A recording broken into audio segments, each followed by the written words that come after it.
Hello, everyone, and welcome to a new episode of Constructive Criticism. I'm your host, Spencer, and I am joined by my co-hosts, Seth Manfield Hello.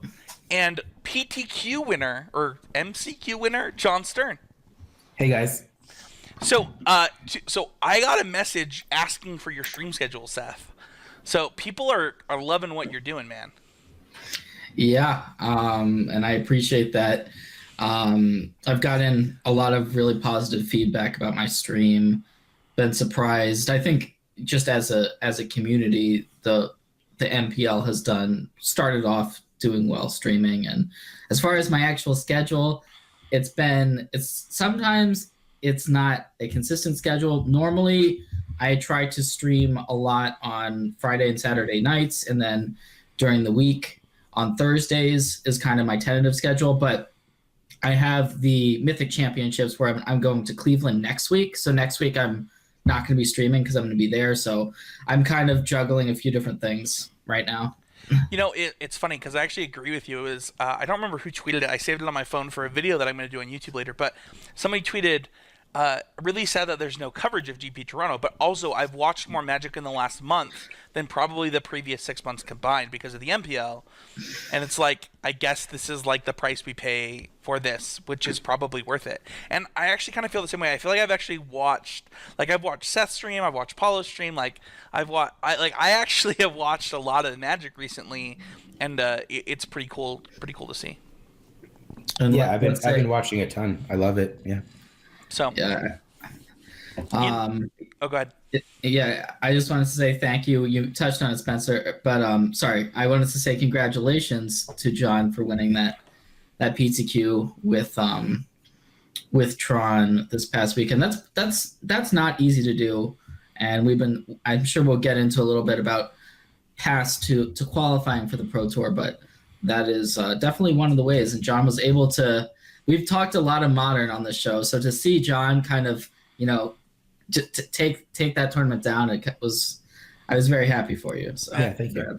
I was also glad to see you do it with one of your sweethearts. So let's before we get that, who's one of our sweethearts is our sponsor, Oasis Games. You can check them out at mtgoasis.com.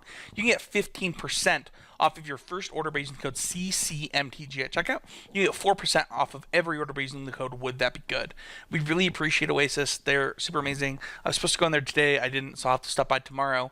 But they are something special. So you can and this week we're talking about something pretty cool that hopefully Oasis gets to take part in the kind of the path to the Pro Tour, the state of competitive play.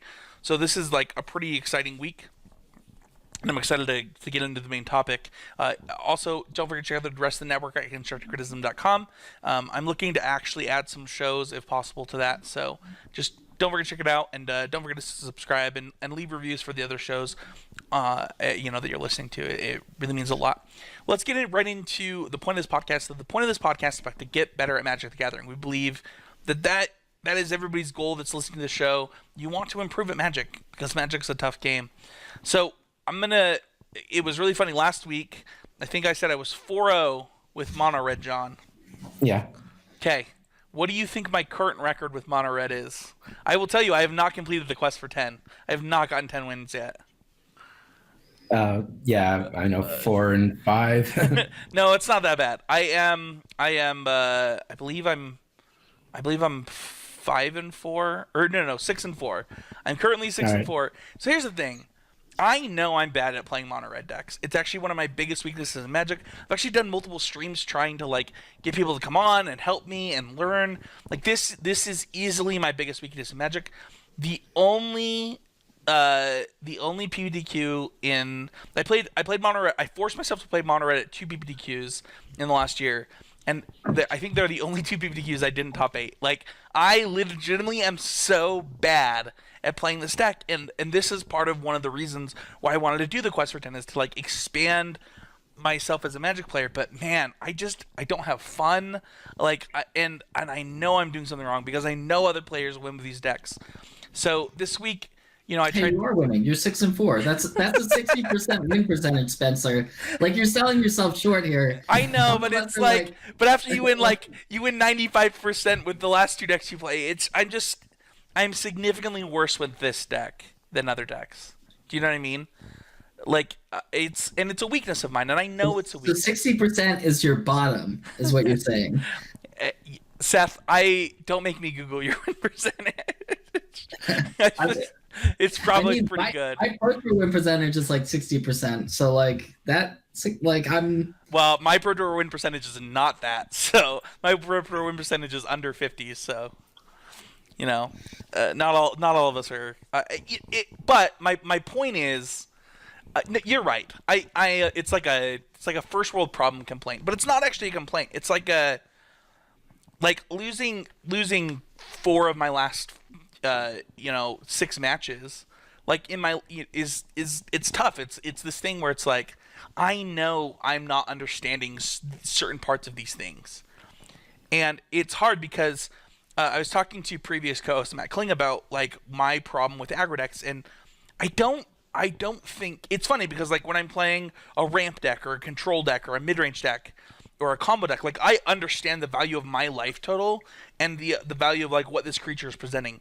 But when I'm on the other side, I actually don't know how to win. Like it's like I feel like I don't know what is this creature worth. Like if am I supposed to just jam? It's funny. I think I will teach you something about casting a lightning strike. You just go face. Just go face. just go face, Spencer. You'll be fine. You'll be fine with that deck. There was Planeswalkers have hexproof. There was a podcast that Cedric Phillips did years ago where he talked about trying to learn aggro decks, and he said, one day I just decided I was just going to attack with every creature I had every turn and point every burn spell to the face for 12 matches in a row or something. And he's like, it actually taught me a lot.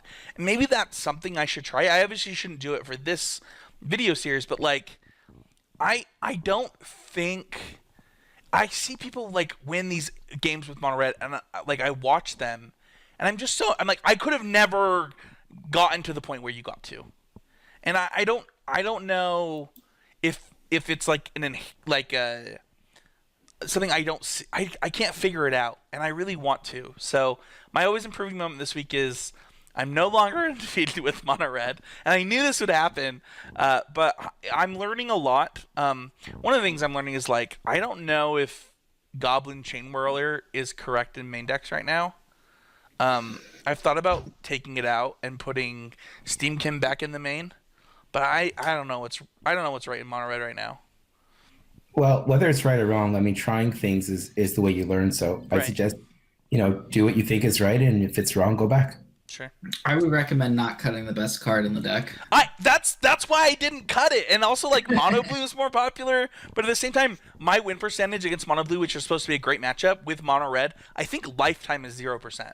Like I have a fundamental misunderstanding of the matchup. You're playing 4 shocks, 4 lightning strikes. I can't beat it. Lightning. All right. I'm telling you, I don't understand mono red. It's not like I'm being completely honest. I don't get these decks. Okay. And it's I wish I did. And it's because I know the problem. It's because I don't understand how trades are supposed to work when all of my cards are worth so little in a matchup, right? So, or maybe they're worth so much, and maybe that's why I'm not understanding it. But like, shock. The Goblin Chain Whirlers kills like most of the creatures in the mono blue I deck, agree. Right? It just gets essence captured, and then they get a 1/1 counter. Anyway, I've got a lot to figure out. I think this will be an interesting video. But let's go to you next, Seth. What have you done to improve Magic this week? Well, my win percentage was significantly worse than you this week. My win percentage was 0%. I played in. We don't normally talk about the vintage format very much, but let me tell you, I've been trying to learn vintage. Okay, I don't want to. My goal was not to make a fool of myself. I was invited to play in the Vintage Super League, which is like a lot of the best vintage players around, and so I was invited to play in this event on MTGO, and as someone who is not as familiar with the format, like I have played it, I really like it. I like casting these powerful spells, so I decided like I would like, and I do care about winning. I never have not cared about winning, so I put in some prep for this week. Like I dedicated a decent amount of time thinking about the deck, thinking about the list, thinking about what my opponents might bring to the table. Oath of Druids, classic strategy. I decided I went 3-0 in the previous week, and so I just needed to get one win this week to be able to advance to the playoff stage. So I was like, okay, this is something I can definitely do. I'm going to go to a proven strategy. I'm going to go to Oath of Druids. I think there's going to be shops. I think there's going to be outcome. This is going to be the deck that is going to for sure take me there. And so I brought Oath, and then I just got completely taken to back to old school Magic by these guys, and went 0-3 this week into Vintage Super League. So it's a humbling experience, and I think that people say, "Oh, you're one of the best players in the world," and this and that, and I'm like, yeah, everyone loses. Like losing is everyone does that. Like I mean, and I don't know. Like the deck probably wasn't the greatest choice as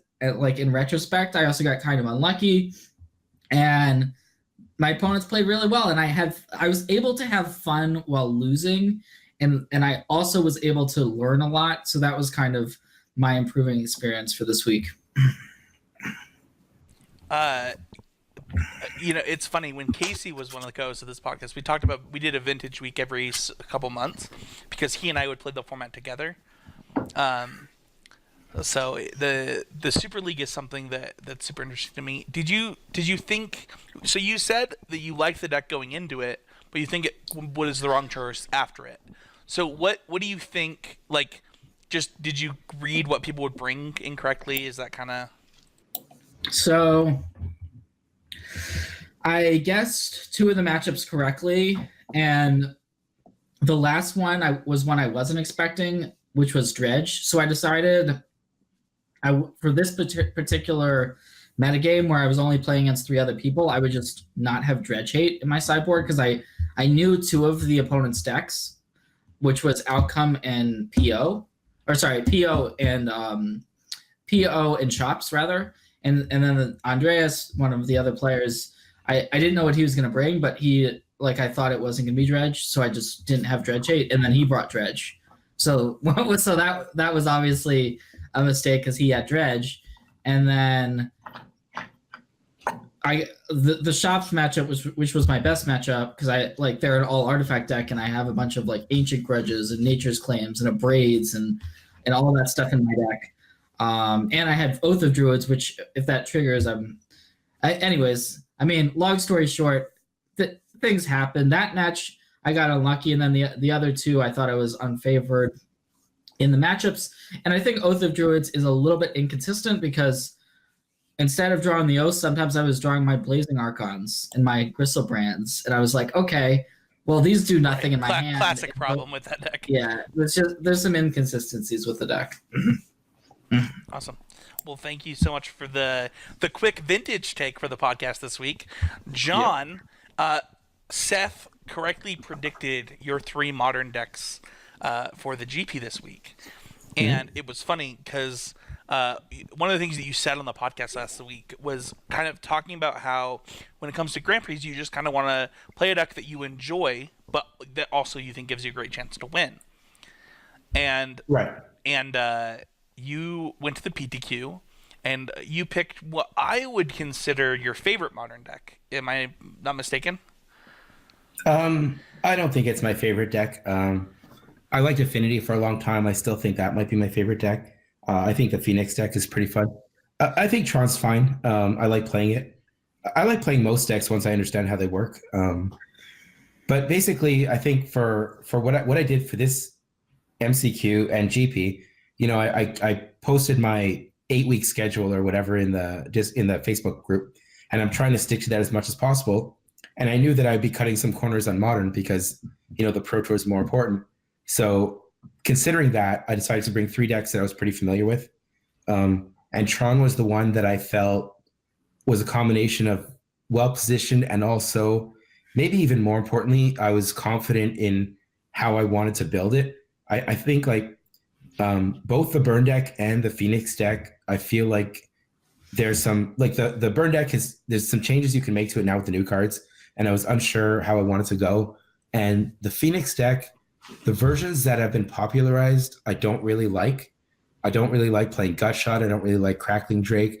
And I just was like, I know exactly what I want to do with the Tron deck. And that's what I did. I mean, I just customized it for a burn heavy metagame. I played 4 Wormcoil main. I played a Thragtusk main. I cut all the Walking Ballistas. I sort of, to compensate a little bit for that, I played an All Is Dust main and moved the Worldbreaker to the side. So yeah, I just like, yeah, go ahead. Do you play against Burn at all in the tournament? Not in the PTQ. In the PTQ, I played Hardened Scales twice. Ad Nauseam, I beat in the quarterfinals. Phoenix in the semifinals. I played against Black White Eldrazi Taxes. What else did I play? One match against Humans. That Phoenix player gave you a shout out on his podcast. You should reciprocate. Yeah, I beat Andy Rodrup from Kingston, a friend of mine, in the semis. It was a really close match. It was it was 2 games, but both games were really back and forth, really close. And he had a few blank draws, and that was all it took. I do think Tron is good against Phoenix, and I do think the extra Wormcoils and Thragtusk main help that matchup. I also had 3 Relics main, which I don't know. That's maybe coming back to standard now. I did play against Burn in the GP, and it was the red-black version, which is playing Bump in the Night and Skewer and Light Up the Stage. And that version is actually quite a bit worse for Tron. The problem with that version, and this is why I wasn't sure what to do with Burn, is that version is quite weak in the mirror, I think, because not playing Helix or Skullcrack. But yeah, that's how it goes. Like I lost to Phoenix twice in the GP too. Like I didn't do well in the GP, and that's gonna happen sometimes. But yeah, I guess I flew across the country for what amounts to GPs are basically big PTQs now, right? There's no pro points eventually, so like I flew across the country for a PTQ, but I won, so I guess it was good. Yeah. Okay, so really quick, people, one of the people on Patreon. So if you are a patron of $12 or more, $3 an episode, you have access to our Constructed Critics group. And one of them asked, why did you pick Tron over Burn and Phoenix? And you really answered that, is that you had a good idea of how you wanted to build this. Why did you pick the main deck Thragtusk and such? Well, okay, so there's a few things that have changed in the metagame. One is KCI getting banned, which was kind of a weak matchup for Tron. There wasn't a lot of KCI, even though I think it was probably the best deck, but that's sort of the fact that KCI was the best deck made certain other decks more popular. I think that Tron's pretty well positioned against the decks I expect to face. I don't think it's like far and away the best choice. Of the decks, I felt the most comfortable with the version I wanted to play. The problem with bringing Burn, I think there was another question about whether Burn was a good choice in the metagame. That's actually our Patreon question. Do you want to just move there? Yeah, why don't you just restate it and I'll answer that. Yeah. So first of all, shout out to our newest patron, Alex. Thank you so much, Alex. If you are a patron, you get access to our Patreon question. And this week's question is how well is Burn positioned in Modern right now? And which are the different directions of the deck's evolution, and which do you favor? Traditional Naya / Boros, Rakdos Bump, Mono Red Phoenix, or other? And John, we'll lead with you here, man. Like, you actually talked about the new card specifically. So when you played Burn, I believe you played just straight Boros, or maybe you splashed for Ignigrudge. I actually don't remember. But I think at some point I splashed for Destructive Revelry, but other times I just ran Shattering, or what do you call it? Smash Smithereens. Yeah, I think so. Like I started saying, basically. The streamlined 1 mana Bump in the Night version with Skewer Light at the Stage, it's going to have a faster clock, which means it's much better against decks that trying to kill you like turn 4. So anything like that doesn't interact too much, like Tron, like Scapeshift, like what's another good example? Amulet, although they're faster. Storm, although if you don't have an Eidolon, like all those decks, like having a faster clock is really important. But sacrificing the mirror to me is a big cost right now. So I don't think Burn is like well enough positioned that I expect it to be a popular deck at a GP, and I did see a lot of Burn in the tournament, even though I wasn't at the top tables.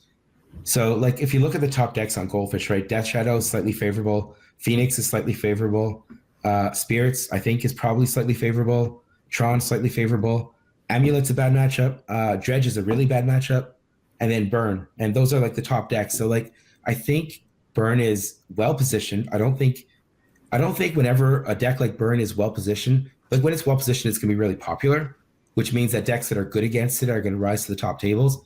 So I don't know if it's a great choice to win the tournament, but I do think you have a good chance of doing well with Burn. I would Yeah. say that I think most of the versions right now are playing light up the stage. Whether you stay Boros based or you play black, that card seems.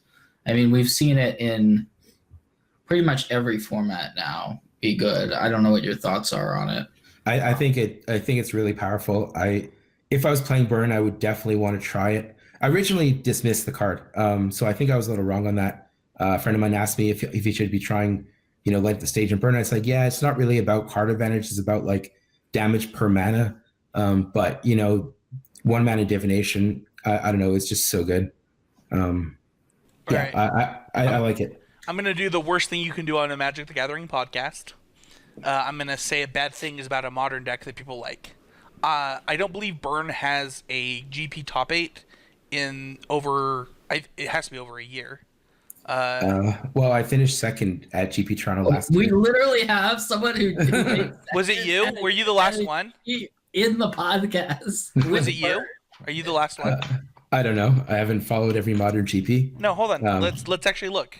I think it is actually the most overrated deck in Modern by a substantial margin. Okay, here's the thing about Burn. Okay, I played a fair amount of Burn as well. Okay, I top aided a Pro Tour with Burn. Burn is, as John said, it has a lot of favorable matchups on paper, which is true, but it's very draw dependent. Like you need the right ratio in lands and spells, because if you don't have enough burn spells in your hand, like you're not gonna like you have to keep one land hands a certain amount of the time and hope to draw your second land, but 20% of the time you're just not gonna like it's a percentage based deck is how I see it, where the percentages are good, but when you lose, there's nothing you can possibly do. You're either getting flooded or screwed normally, or someone comes with a hate card that you just can't beat, like a Core Firewalker or like some sort of life gain that's just going to beat you. So, like I played Burn at Grand Prix and run into life gain cards that I wasn't expecting to play against main deck Obstinate Balos out of, Abzan or whatever, like or like whatever it was that I saw. Maybe that wasn't exactly it, but it was that type of thing where it's like, okay, like sometimes players will, if they want to come and beat Burn, they can just show up with a bunch of life gain, or they can just hope you get mana screwed. Like no matter how bad the matchup is, like the Burn deck is going to get mana screwed some amount of the time, and that's just going to happen. Yeah, I agree with that. There are five Burn top 8s since in 2018 specifically. John, you actually had the first one. So I was just definitely wrong. Thing is, like I think what Seth is saying is important. Like even if I say a matchup is favorable, your margins are pretty small. Like your favorite. Okay, if you're favored against Tron, it's like very small amount. If they have a turn 3 Wormcoil, you're going to lose that almost all the time. And like you said, you have to keep one land hands, and you're just going to not get there some percentage of the time. So yeah, it also doesn't give you a lot of maneuverability to have your opponents play badly against you. I think with the exception of the Death Shadow deck, playing against Burn is pretty straightforward. You know exactly what you need to do to try to survive and then win the game. And most players are capable of doing that. So yeah, it's well positioned, but I don't think it's like I didn't play it. I think it's not a slam dunk. Sure. And for what it's worth, you said something at the beginning of this, which is that this deck is not like a deck. If you were trying to win the tournament, you would not pick this up.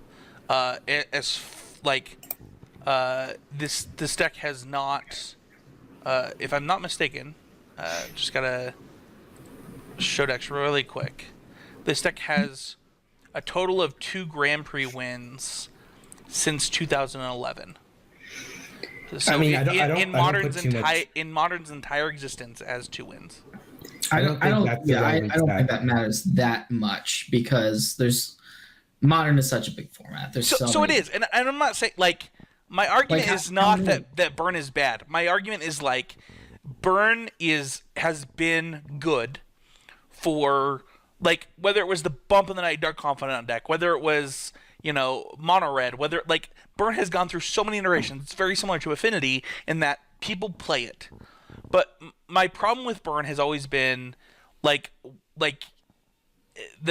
it's kind of what John said, right? Where like I know Burn is going to exist, and it doesn't have the tools to fight against the things that I'm going to do. And I've played Burn at a couple of events myself, and I mean we already know how terrible Mono Red player I am, but like I never felt like I had the tools to combat the things that people do to combat me. And the other thing is that when Burn is well positioned, it's only well positioned for a very short time because people immediately adjust to it. And that's just my thoughts. That doesn't mean that I'm right. That doesn't mean that. I mean, we have 2 players that have done relatively well at major events with Burn. So, I obviously these are the right people to have on the podcast with my contrarian opinion.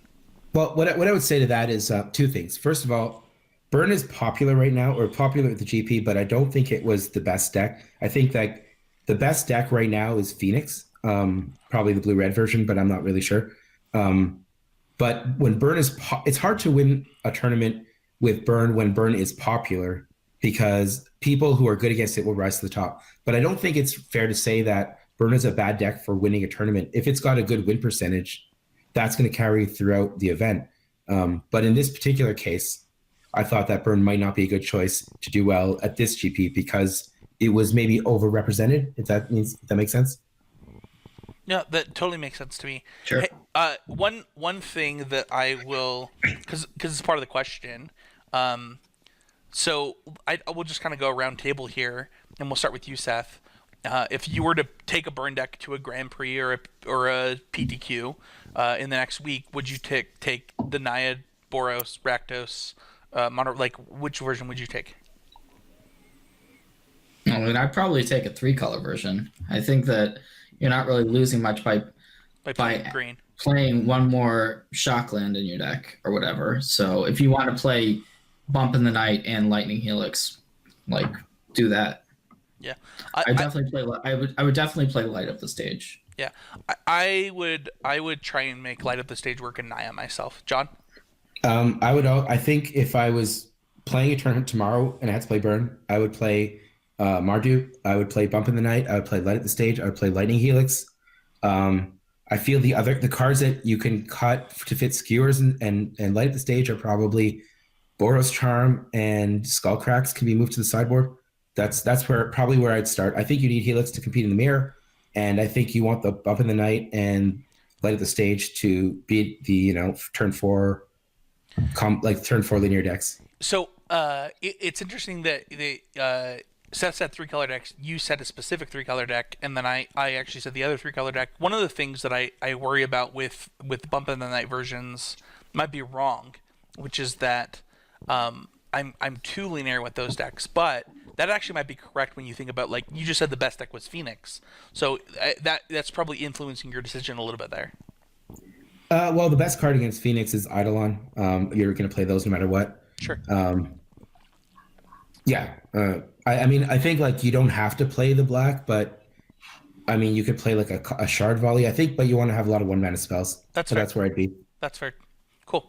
Let's move on to our main topic. So this week, for the first time in Constructed Criticism history, in an episode that I am on, I'm actually not going to be hosting the Training Grounds. One of the things that if you're a patron of $12 or more, you get access to that critics group. And one of the things that we got is, we want this episode now. And Seth and I immediately responded and said, yeah, absolutely, we're going to do it. and we're actually going to go over the 10 things that John mentioned in his Master Up article that we talked about last week. So, John, Yeah. that being said, we're going to talk about the state of competitive play and your goals for MTG in the next year.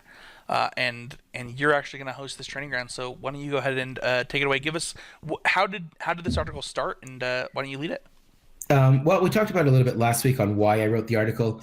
I just want to say before I get into it that the point of this article. So these are the 10 things that I identified as things that I would like to see. There's some notable omissions. I didn't talk at all about formats or cards I'd like to see reprinted. These are the things that personally. I think Magic is a great game, and I think like it's in a pretty healthy spot overall. So these are the things that I wanted to see fixed for competitive play. And other people might not agree with like what I prioritize, but like that was how I came up with the list. So I can go right into it and just I can bring up a topic, and then let's see what you guys think about it. Yeah, let's start. So there's 10 things here. So why don't we start with number 10? Yeah. So the first thing I put down, well, number 10. So, and they are sort of in order. I tried to prioritize. So the elimination of die rolls. I don't know how when you're in a GP, it happens every tournament where someone's like, "Oh man, I lost my 4th die roll in a row." And sometimes some matchups it doesn't matter that much, but some matchups it's really important. And it's kind of like people always complain about it, and I'm like, well, it's so easy to fix. Like just have the pairings algorithm, put a little asterisk next to one person's name if they're on the play and track it throughout the tournament. And if you're paired against someone, let's say you've been on the play, 60% of the time and they've been on the play 40% of the time, then they get to be on the play for this game. And then it'll even out throughout the course of the tournament. You'll be roughly have the same chances as the person you're playing against to be on the play. And yes, it requires an update to their DCI reporter, but I feel like it's a simple fix and would kind of get rid of one of the feel bads that happens to a lot of people at these tournaments, especially in the new PTQ system where basically one loss and you're out.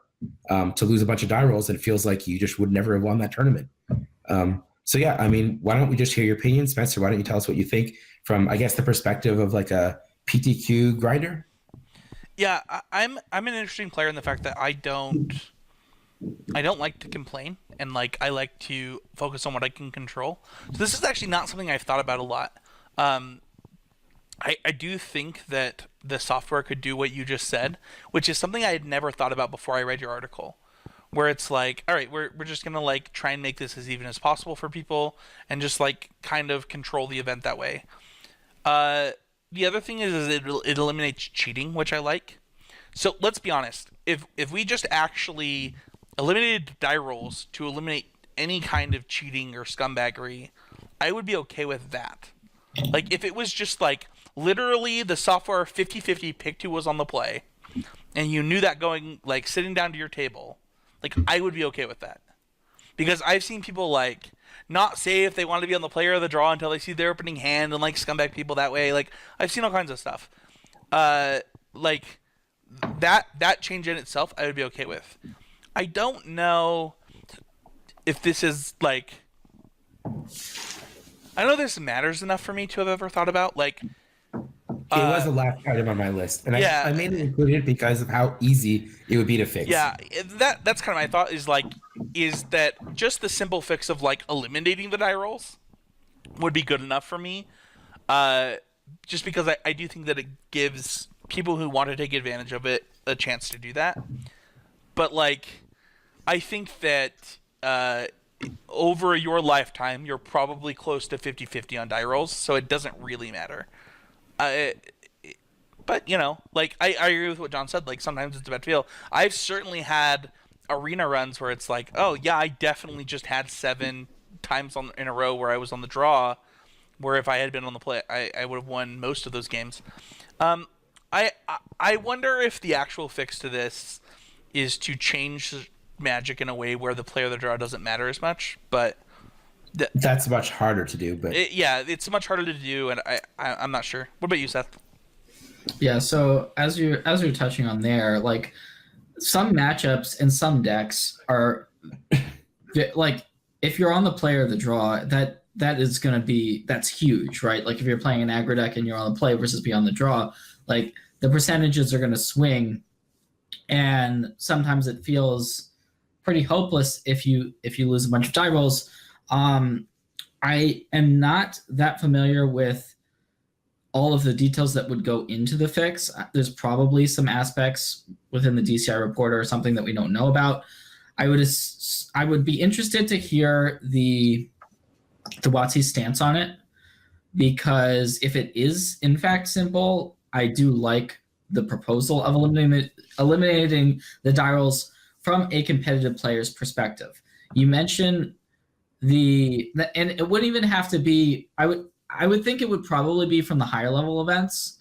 I don't know that it would make sense to eliminate them from the lower level events, because I think there's some value in having some idea of luck involved in Magic. People like, so like the idea that you can win a bunch of die rolls and just get lucky and win games, like people like that concept, I think. And like there's gonna be certain people that like that about the game. But I think the worst part of it is if it's possible to cheat. Like if 1 in 1,000 times there's someone who finds a way to bring some sort of weighted dice and they are able to like roll them in some way that they're always rolling double sixes or whatever. Like I have no idea when that's happening, but it probably is like it could be happening for all I know. So it's something that like I would not like to have, but as you're saying, like I'm probably like 49 point, like I don't know what my actual percentage is, but it should even out. It should even out. Whether it's not going to be 50-50, but it's going to, like Seth is saying, it's going to be close. Yeah. I think you make a really interesting point, Seth, which is like I would be sad if I never got a Texas Hold'em roll somebody for the Player of the Draw again. Like the sub game is certainly fun. Like I've used rock paper scissors tokens from Magic. I've used Squirtle, Charmander, Bulbasaur. Like there are certain, like this is a fun part of like let's interact as human beings. Go ahead. It's also as you're saying, it's this pre-game interaction with you and your opponent that is outside of the game. And so sometimes that involves like, hey, like, where are you from, or where, like this and that. And maybe that still happens without the die roll, but the die roll is kind of like a part of that. Yeah, I guess the suggestion is really for competitive rules enforcement and higher. I mean, I think at regular rel or pre-release, rolling dice is perfectly fine. And yeah, you're going to even out over the long run. I just felt like it's just a better system, and it's probably not completely trivial to update the software, but like it's certainly doable. Yeah. I mean, you've written code, John, and I manage software for a living. Like, this is actually like, it's funny because like people hate Moto and Arena for being actually random. Like, it's actually one of the like number one complaints is I lost 7 die rolls, and it's like, yeah, that's just gonna happen. That's just factually how randomness works. And yeah, it just doesn't have to happen. That's the thing. But the thing is that. Oh, I don't know how I feel about that. Like, I actually don't know how I feel about, like, if I've gotten lucky this tournament, the software makes me less lucky. I don't know how I feel about that. I don't know. But it doesn't mean you're wrong. It certainly is a better tournament experience in the long run. I wonder if it changes your philosophy in decks, knowing that you're going to be on the play roughly, like in John's world, you're going to be on the play roughly 50% of the time, and you know that. Maybe that's just like you would still choose the same deck, but maybe you choose a deck thinking, well, I'm hoping to get lucky and win 80% of my die rolls, or else I'm just not going to win the tournament. So I'm just going to assume that I'm going to get lucky on my die rolls, and I'm going to pick a deck based off of that. Like there could be people that are using that line of thinking, because like maybe like 1 out of 5 times you're going to win like, you know, a lot of die rolls. I think that's more relevant at something like the Pro Tour where you play 10 rounds with a deck rather than something like a Grand Prix where you play 15 rounds, right? So like you're always going to be like after X number of events, you're always going to be close to 50, but like what you like if your sample size is 10 rounds like at a Pro Tour, it's like, yeah, if I get lucky, like I'm just going to win this. I don't know. Well, I did win every die roll at the GP this past weekend and went 1-4 with Tron. But anyway, let's move on to the next topic. I think we've sort of covered that one. Unless you have more to say about it. No, I'm good. No, let's move Okay, so the number 9, and this is one that I struggled with because I know that for a lot of people it doesn't matter at all. So I was talking about the philosophy of the rules committee, and it's been frustrating for me over the past few years to see them come up with policies that I kind of feel like the rules committee, their primary job is to create a robust system that is free of exploitation. It should not be easy for someone who is unethical to take advantage of the rules to get an advantage. I think that's their number one priority, and I think they've sort of lost that focus and have shifted more towards let's create rules that work for the majority of the people the majority of the time and not worry about the corner cases.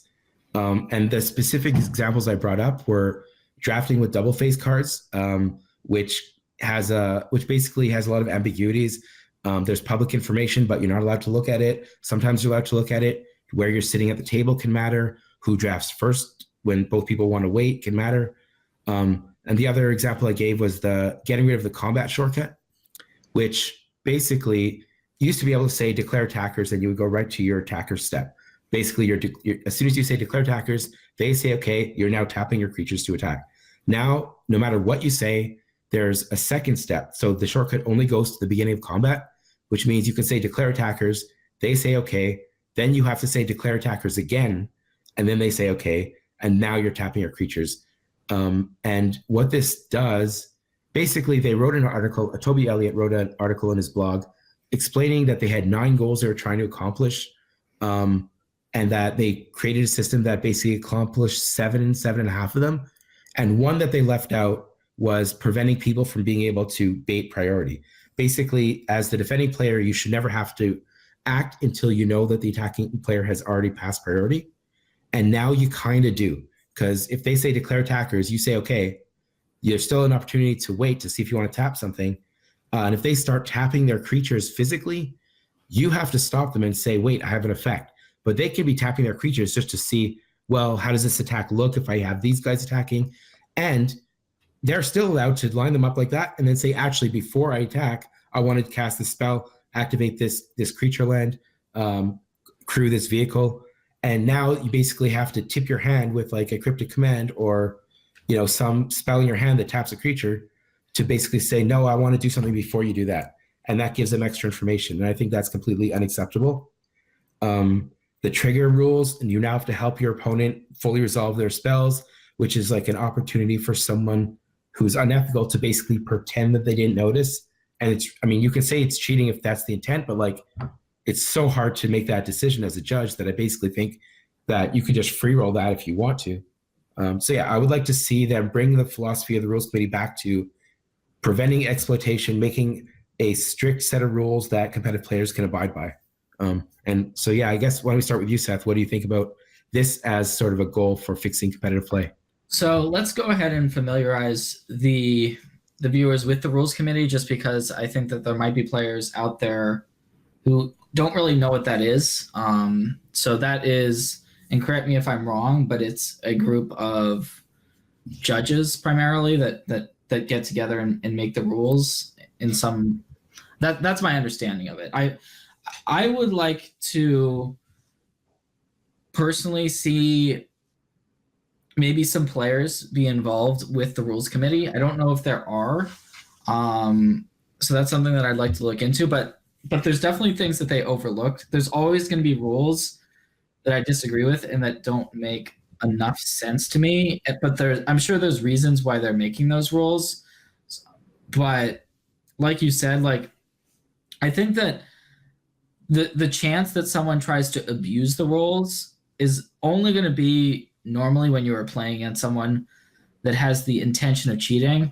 And so, like, most games are just going to be like combat, attack, this and that. And there's not going to be like all of these like back and forth exchanges about little phases that John is talking about. Because I don't think most players, even myself, fully understand exactly all of the deviations of these rules, right? Like, I'm just like, and so I have the issue for me is changing the rules.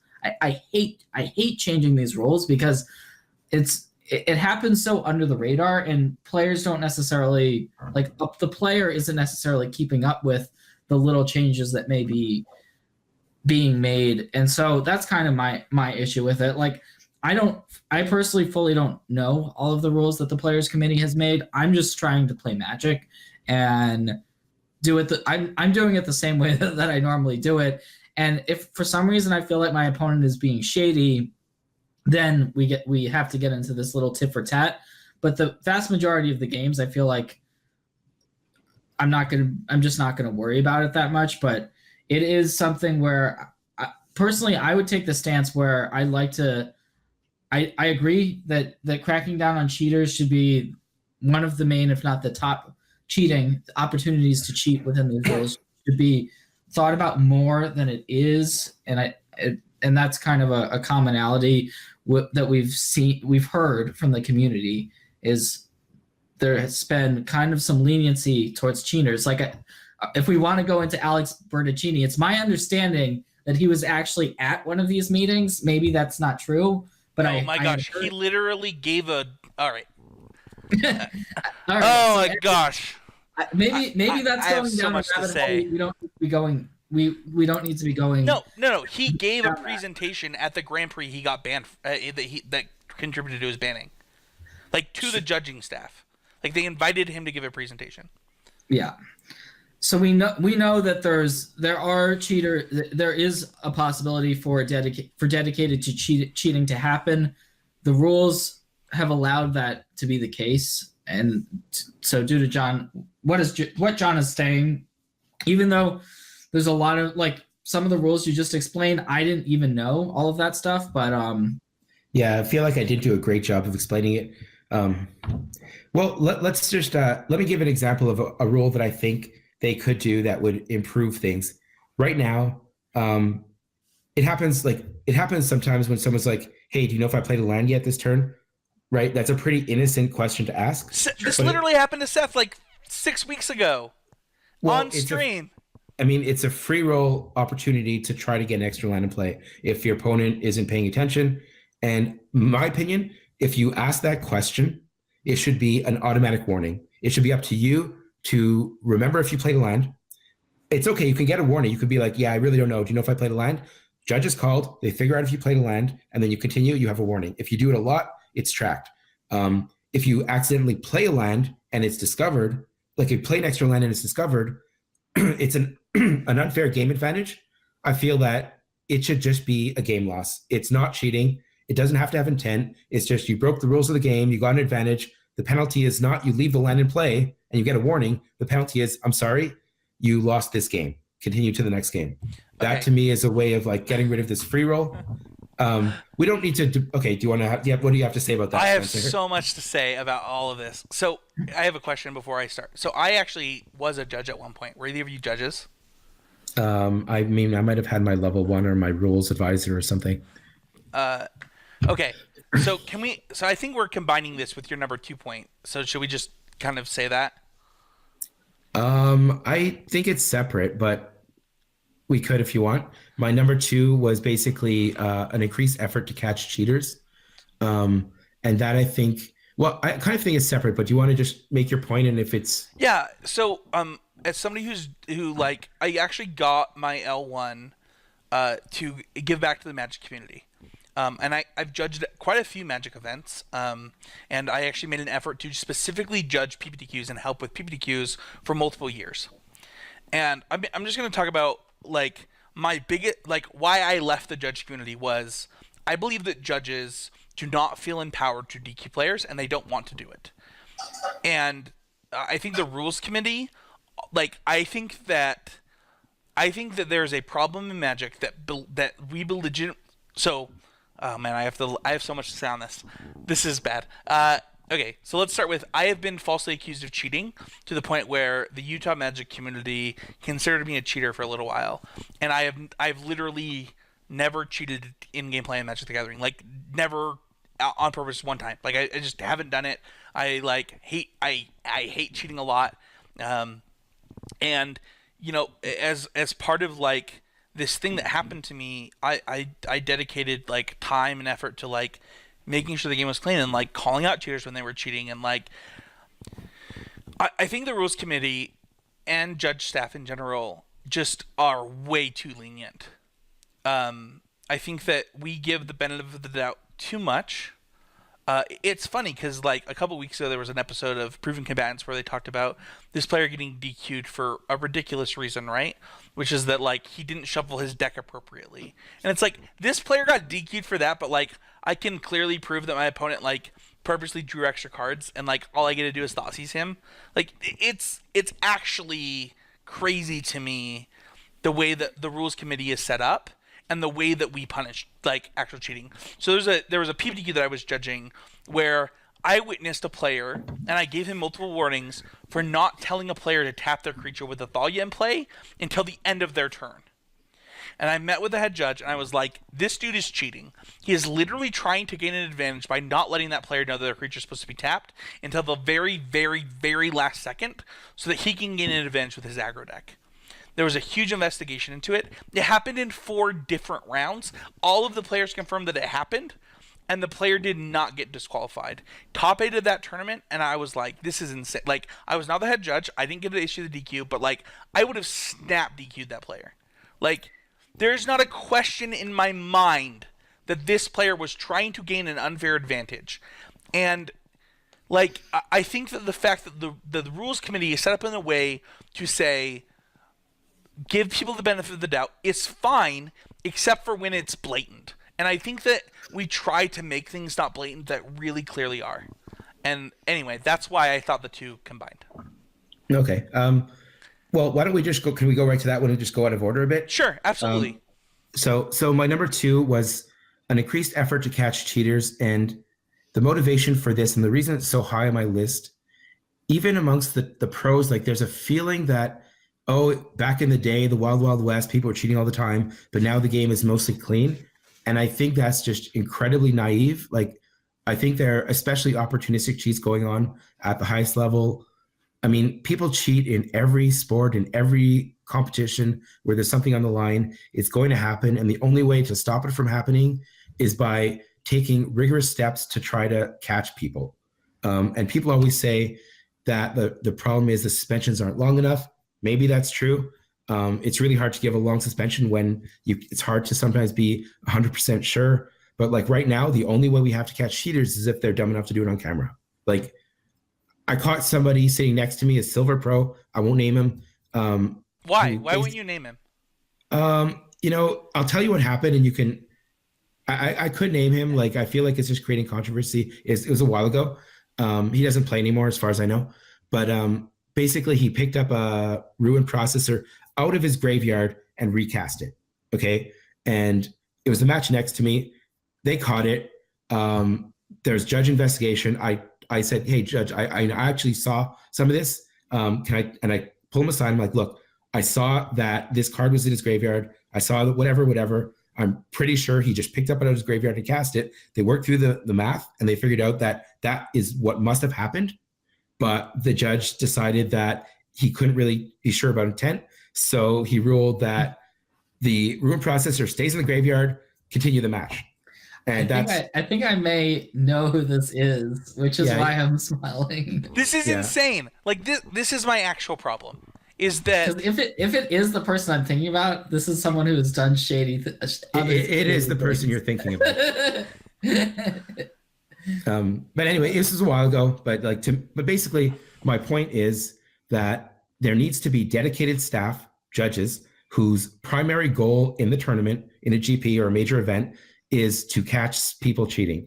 And they're, it's not like a secondary thing they can do while they're walking around, picking up garbage, watching for slow play. It's no. During the draft, I'm going to randomly pick these 4 people. I'm going to make sure that they do not peek. Peeking, I think, is a big problem that happens. I'm going to watch this person shuffle, make sure there's no shuffle cheats. I'm going to they could even go so far as to have like a GoPro or something and watch entire match and see if there's an opportunistic cheat. Whatever they need to do, they need to make more efforts with dedicated resources to catch people cheating. And then once they have that, act on that evidence. Because right now, unless it's on camera, it's, as you were saying, it's so hard for them to pull the trigger in a DQ. and there's good reason for that. It's really hard to be sure about intent. And like, we used to play werewolf at GPs a lot. Some people are good liars, and some people, it's really hard to tell if like, it's easy to say, oh, this guy is a scumbag, he's cheating, but like to pull the trigger on a DQ, it's hard. And I think that they need to have dedicated people to try to catch people. So, yeah, I agree completely with John about cheating. It's very high on my list as well. It's a big problem. We've seen a number of pro players have instances of potential cheating. Obviously, we don't know every little situation, like we're not physically there. But I've also been in situations where I've seen players who are gold pros or even platinum pros and been watching their matches at Grand Prix, and they do something that looks really shady to me, and I bring it up to a judge. But the affiliation, like many judges are scared to act, like especially the lower level judges who are just kind of there to do their job, but they're not really going into the weekend trying to ban people. Like that's not what they're there for. And I don't think I think the judges, like most judges, give the players the benefit of the doubt is how it's just kind of how I feel. And we've got, the community kind of like the community has been a part of why someone like a Bertoncini has gotten banned, because there's been so much publicity on it. But there's plenty of other Alex Bertoncinis out there, right? That we just don't know their names. Or even people that are not so blatant or so like do it all the time on camera. Yeah, I mean, and I shouldn't say plenty. Like obviously it's like a 1 in 1,000 or whatever the number is. But there's millions and millions of Magic players out there. And especially for high stakes matches that you really care about, like I know that I've gotten cheated before. Like I know that and it's that feeling is a horrible feeling when it's a match that you really care about. And so it's one of those things. I think every game has a problem. Now I will say one of the things that I'm really excited about this transition more into having some competitive tournaments digitally is the cheating aspect is a lot different. You can talk about cheating on Arena, but it's a very different type of conversation. Mm-hmm. So yeah, that is something I'm pretty happy about. Should we move on to cumulative tiebreakers? Yeah, so number 8. The issue here is, okay, near the end of a big tournament like a GP, down to the last round or two, it starts to matter what your tiebreaks are and what place if you're trying to make the cut to top 8, trying to get prize.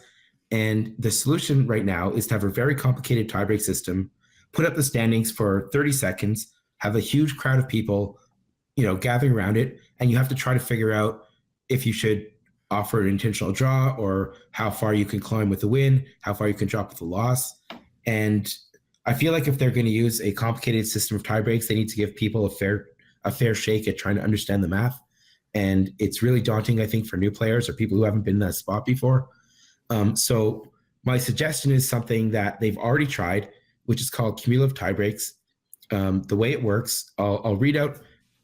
Basically, the way it works is the player who most recently had more match points wins a tiebreak. So basically, if I have 12 match points and Seth has 12 match points, whoever got to 12 first is ahead. So basically, if I go into the last round ahead of someone and they catch up to me, they can't pass me. And if I lose, the only people who can pass me are the people who had the same points or jump ahead of me. So anyone catching up can't pass me. I can figure out very quickly how far I can climb. I can figure out very quickly how far I can drop and make a smart decision.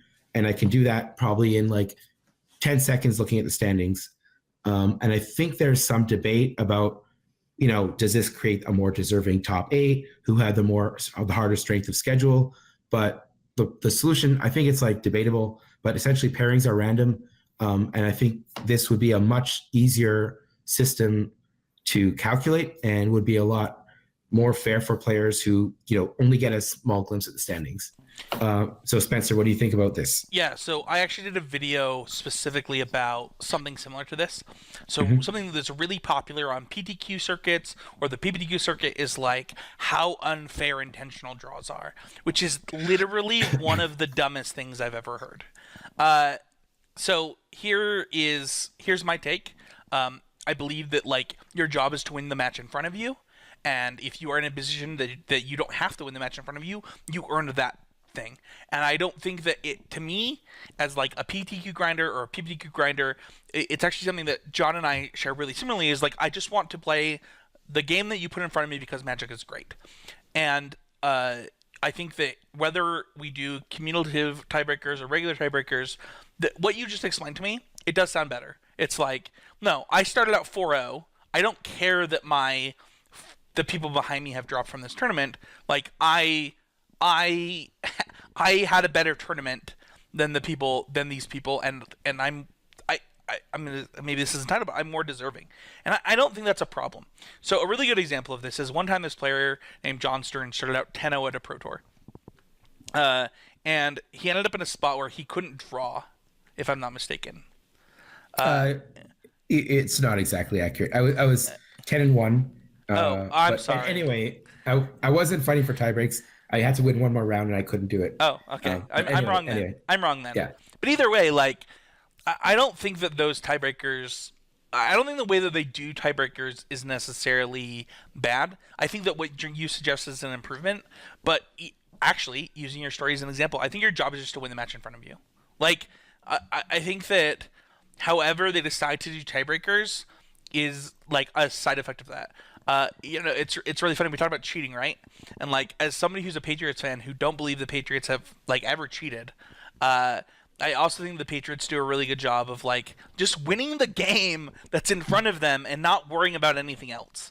Well, they definitely cheated. They right? did. Like, they We can get into the that. other team in practice. We can. That was legal when they did it, and it's still legal. We can get into that later. But It's not cheating if it was the Patriots. no. Okay. Well, Patriots can have that. They always win the tiebreak. Anyway, I think that one of the things that being a Patriots fan has taught me is just do the thing that you're supposed to do and like do it well, and eventually it will culminate in the thing that is successful for you. Yeah. And the thing that you want. And like, so to me, this one's a little weird because it's like, I don't know that the tiebreakers. People complain about buys all the time, for example. In fact, that's something that you have a problem with, John, or that you had voiced a problem with. And like, to me, it's like those players didn't just get buys. They didn't just wake up one morning and have 3 buys. They did that through grinding and through earning those buys, just like anybody else can do. So this one's a little weird to me.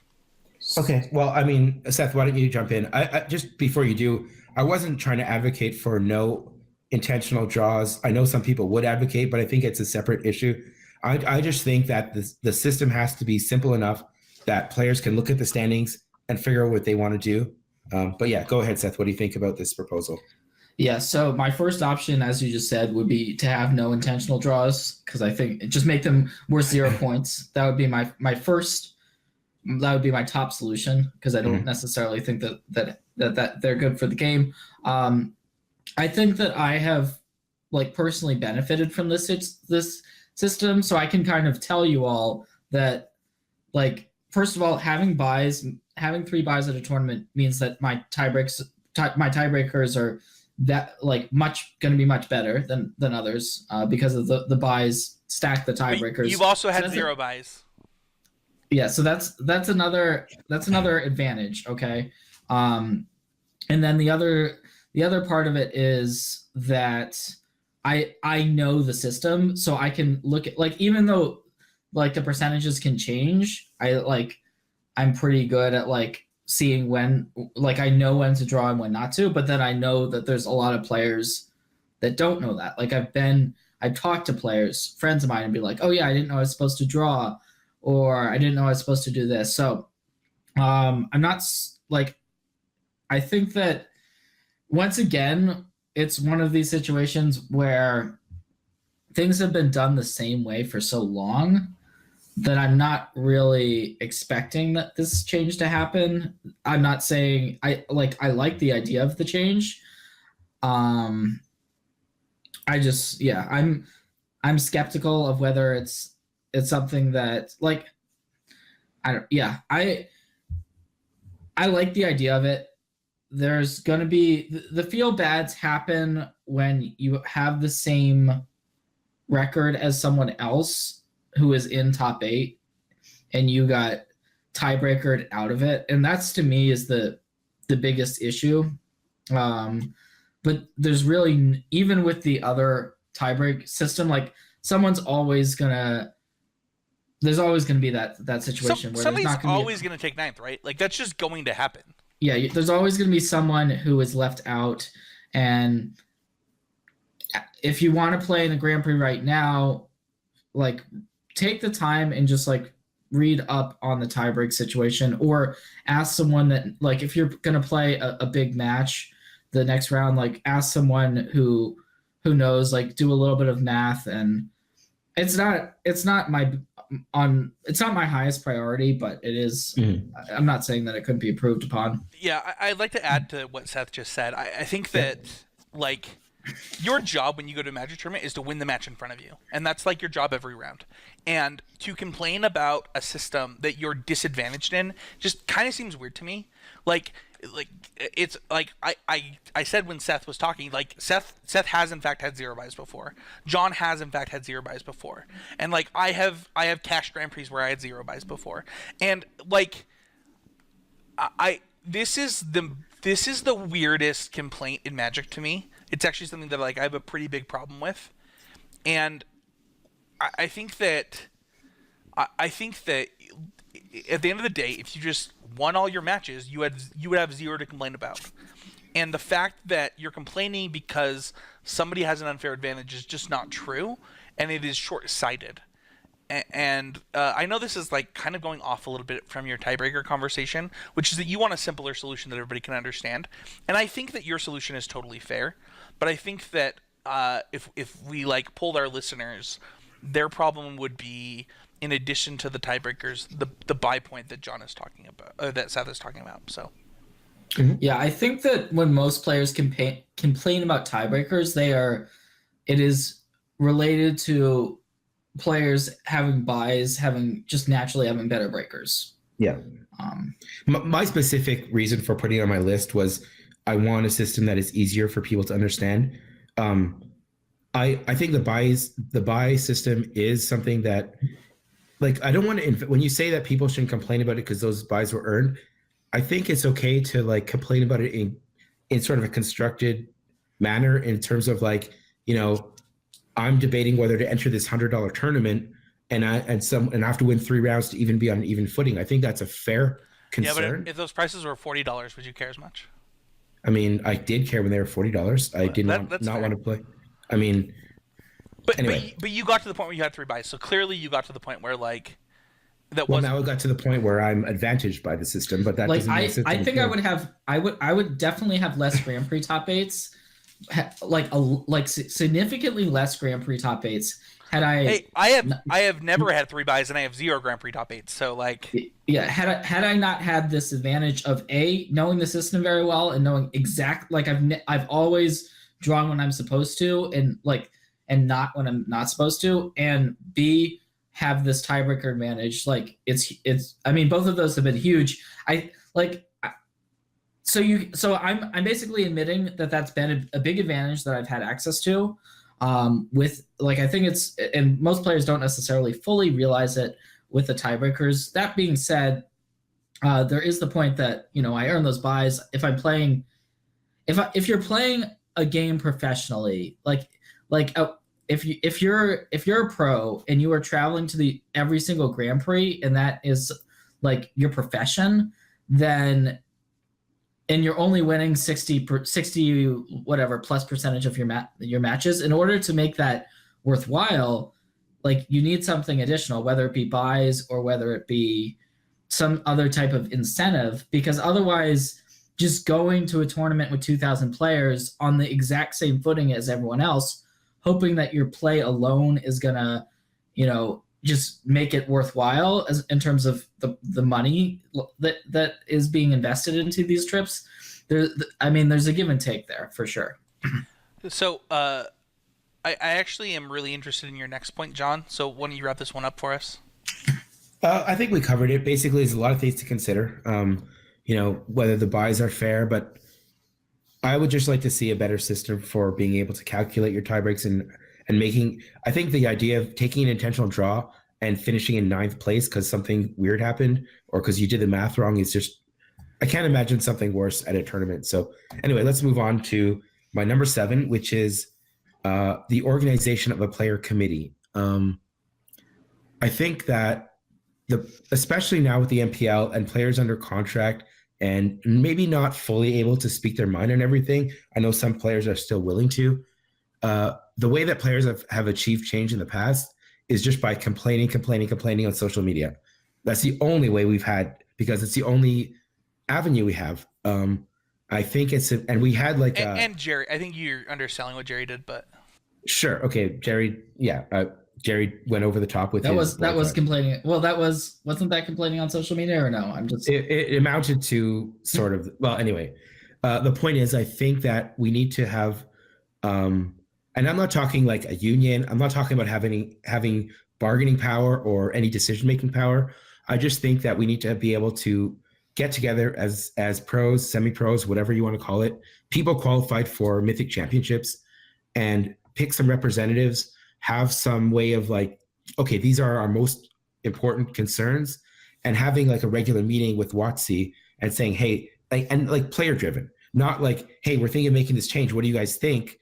We say it's bad. They do it anyway. Not that. I'm talking about like, hey, the players are really concerned about the fact that we're halfway through the season and we don't know how the system works.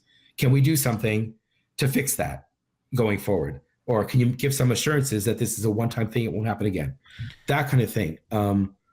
And I think I would obviously like to see more transparency on Wizards' behalf, and being able to give us like honest answers to those questions, and also taking our concerns to heart and being like, yeah, the pros are a big part of the game, and we need to make sure that like these concerns are addressed if they're valid. So, what do you guys think about this? I guess I'll start with you, Spencer. Yeah, I would actually go further than what you just said. I think this is really important. I think that Wizards has the data on the players that are competing on the PTQ level, for example. Like, they know the players playing in the most PTQs that are trying to grind to get to the Pro Tour. They know the players that are going to the most Grand Prix. They know the players that are going to most SCGs. Like, they have all of this data, and they should just, like, reach out to the players doing these things and competing in their tournaments, and they like also you can connect your like DCI to your account. Like, they just did a survey where they asked me for my DCI and my arena name. Like, they have this information. It's attached to all these things. Like, I think that they should have a players committee that makes up all of the competitive play, as well as a separate players committee that makes up Commander and Pauper and things like. I think that this is a no-brainer, and they have the data to do it, to get the right players involved. Yeah, I think that they don't want to have a player committee. I don't think that Wizards.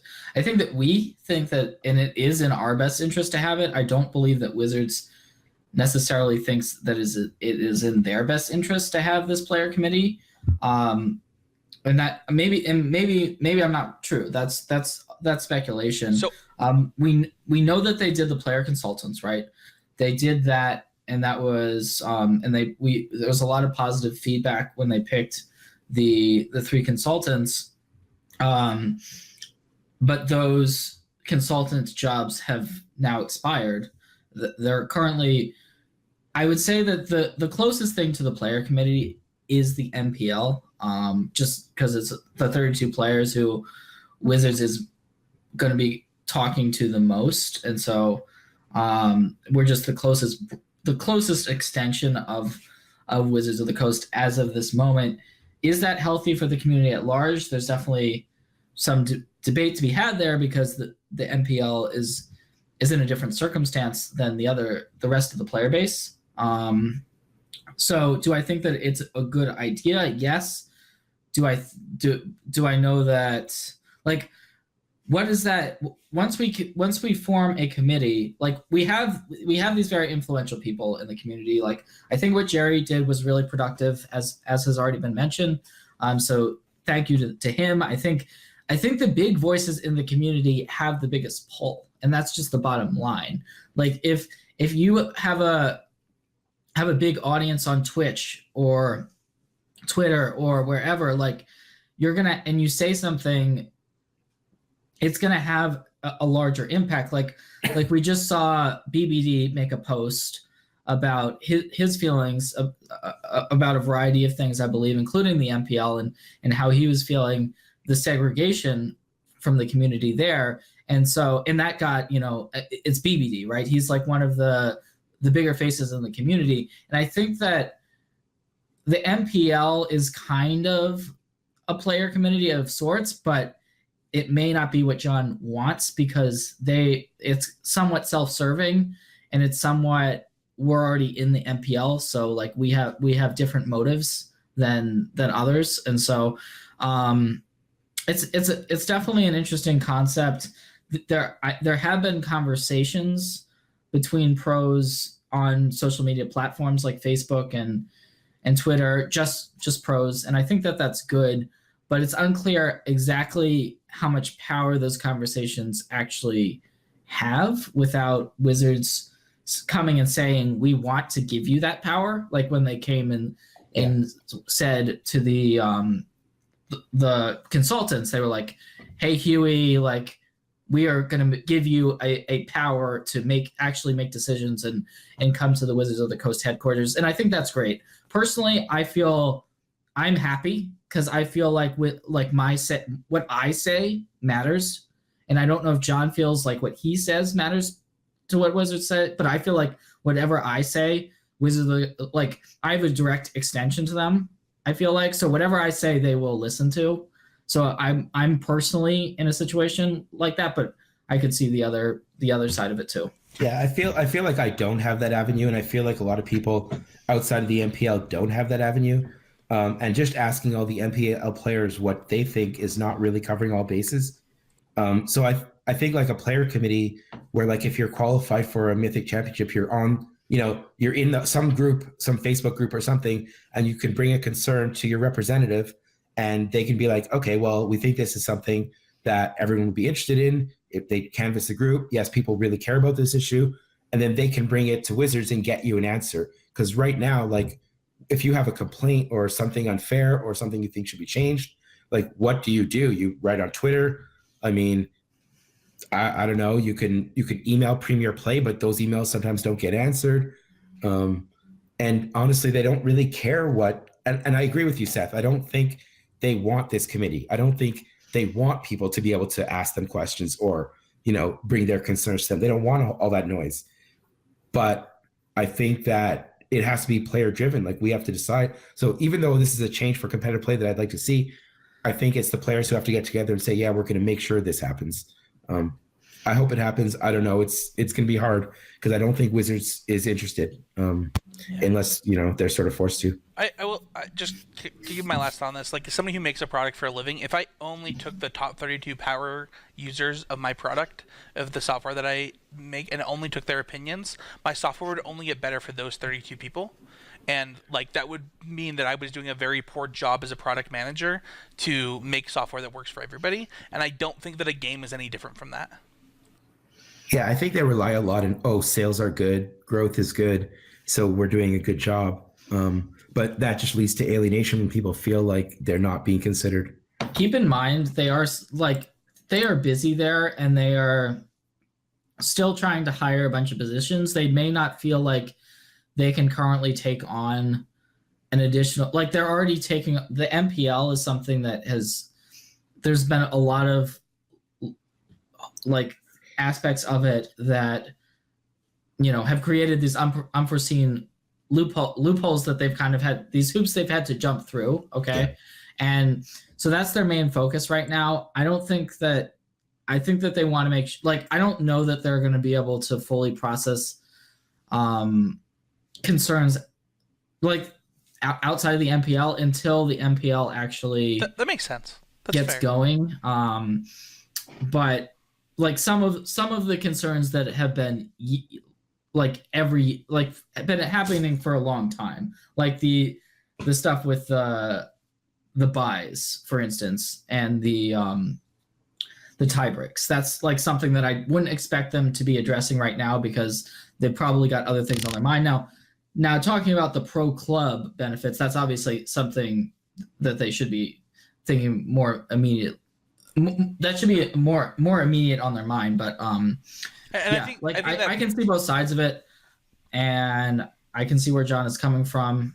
So I think that brings up John's next point, right? Like, improved communication is number 5 on your list, John. That speaks directly to what Seth just said. The Pro Players Club. So why don't you talk about that one?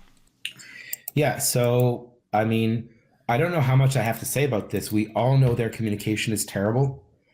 Sometimes we get information on YouTube. Sometimes it's like Tumblr. Sometimes it's in an email.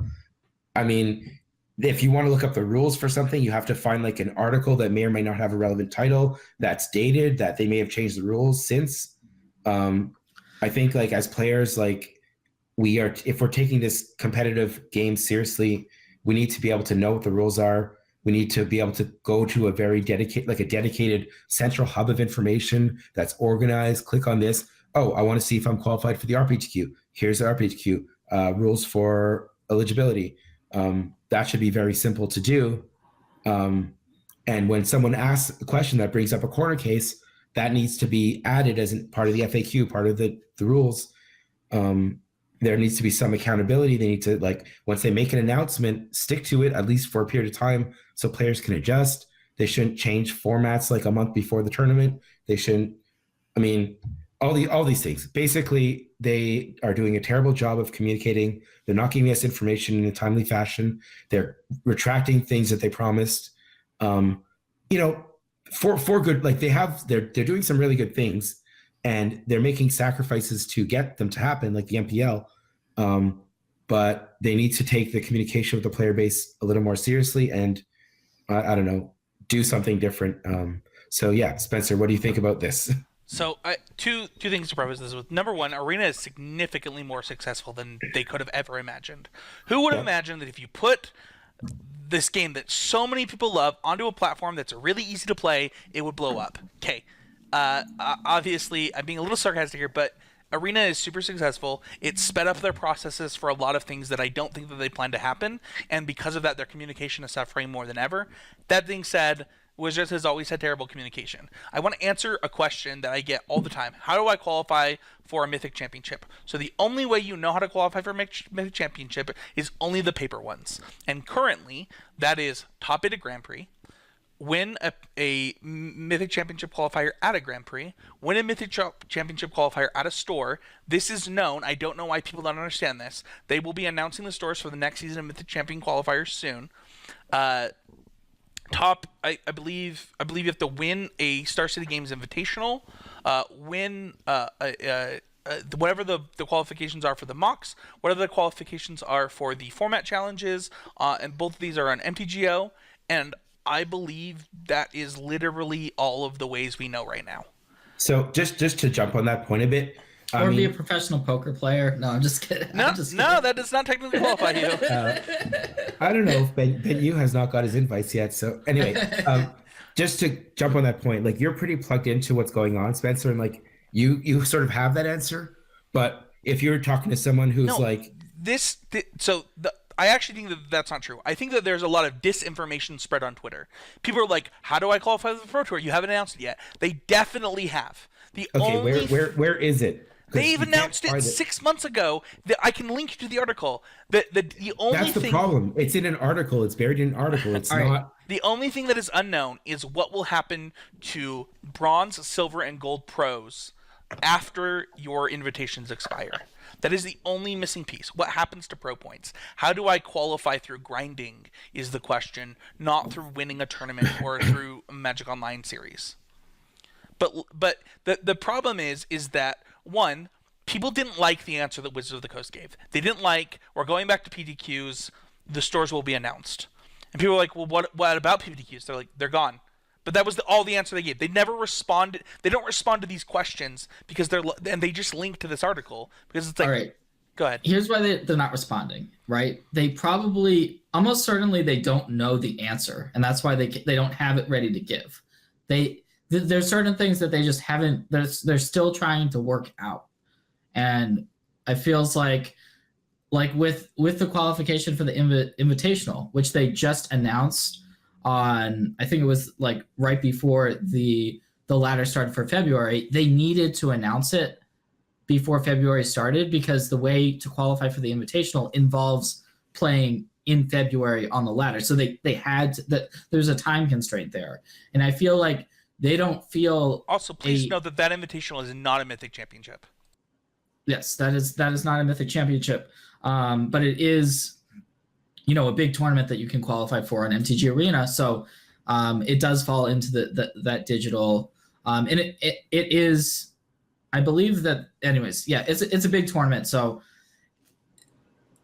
they probably are. They're still trying to work out how they're going to balance the MPL and the old system, and so they probably feel like even though the players want the information, they don't want to give it out without really like thinking it through thoroughly and so. Technically, they don't really need to have it from a time standpoint until London, but they probably if I was in John's shoes, I would want to have already known it. It makes a lot of sense. I mean, it's a huge if his decision to travel to Grand Prix, for instance, is probably directly correlated to this announcement. So I literally messaged you and John yesterday. I said, "Are you guys going to Vegas?" And John says, "I have no idea. Like, I have no idea if going to Vegas will be worth it to me." And that is the actual inherent problem with what John is saying here. And the reason that I wanted to separate it is that there are people complaining that they don't know how to qualify for a Mythic Championship, which is not true. There are clear, defined ways to qualify for a Mythic Championship. And I think it's separate from, I don't know what going to a Grand Prix does for me other than being a giant PTQ. Is that the answer? And they're not answering that question. And I think that the point that you're making, Seth, which is like, what is the decision that I'm trying to make here? I need to decide whether to book travel to this event. And I don't know if it's worth it anymore, is the actual problem with their communication specifically right now.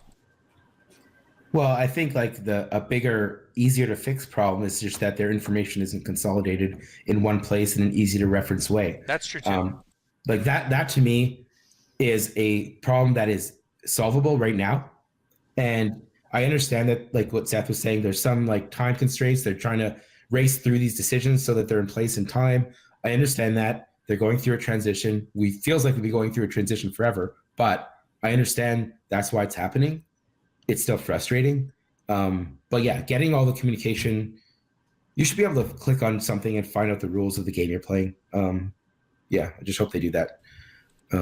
As for the GPs, well, I think we kind of have the answer in that they are only going to be means for qualification. There's no pro points from them. So like, it probably doesn't make sense for pros to travel to them, but that could be okay. I mean, I think it's actually good that pros don't have this like rigorous travel schedule, but I don't know. Do you have anything else to say about that, either of you? I agree with what you just said. Like part of my job right now, I'm going to be building a knowledge center for the company that I work for, so people can easily find information about the products. And I don't think it would be that hard for Wizards to do the same thing. They've already built Gatherer. They could do the same thing for competitive play.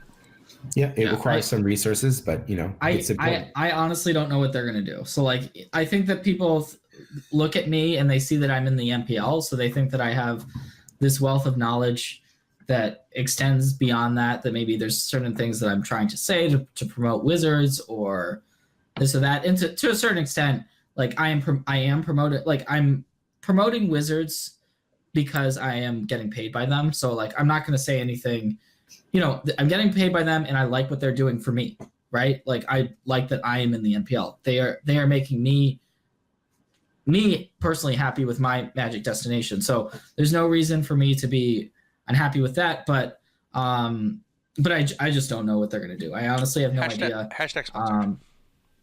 Yeah, whatever. Hashtag sponsored. If you, I don't think I don't think what I've said has been intentionally that, but No, I don't think so either. you know, I think that it's obviously a different perspective. Like, would I be saying different things were I in a different situation? Probably. I think you're being honest, and I think that's the only thing that you can do. I think that you can only speak from your perspective and also talk to the empathy that you have for John or myself, right? Like that's just what you can do. Yeah. Okay, let's so we actually skipped over number 6. That was number 5. Number 6 was, and this is like a personal, This is super easy. well, it's something I would like, which is a player ranking system.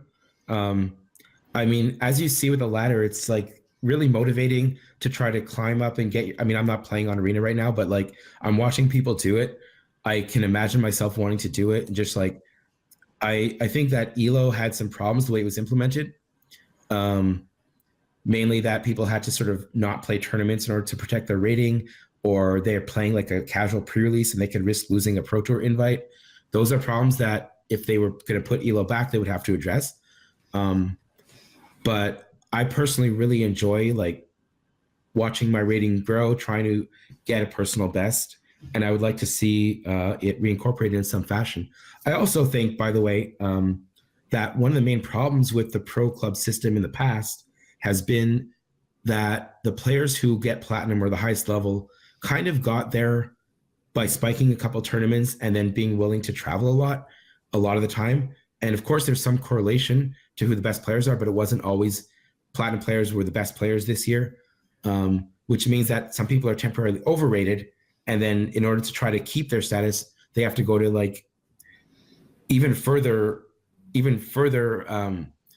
they have to travel even more just to try to maintain their like overrated status. Whereas if you had a more accurate player ranking system, then there would be less turnover and more stability at the top. So what do you guys think about player ranking system? Why don't I go to you first, Seth? Yeah, I think it's a great idea. I wouldn't be surprised if they went in this direction. There's also, beyond, ranking players. I'm expecting that to be a thing of the future. Like I would expect that. They already are doing it on Arena. There's no reason to see that they wouldn't want to do it in tabletop within the MPL. Like I think it's a good idea for sure. Yeah, I fully agree with Seth here. I think that this is just 100% going to happen.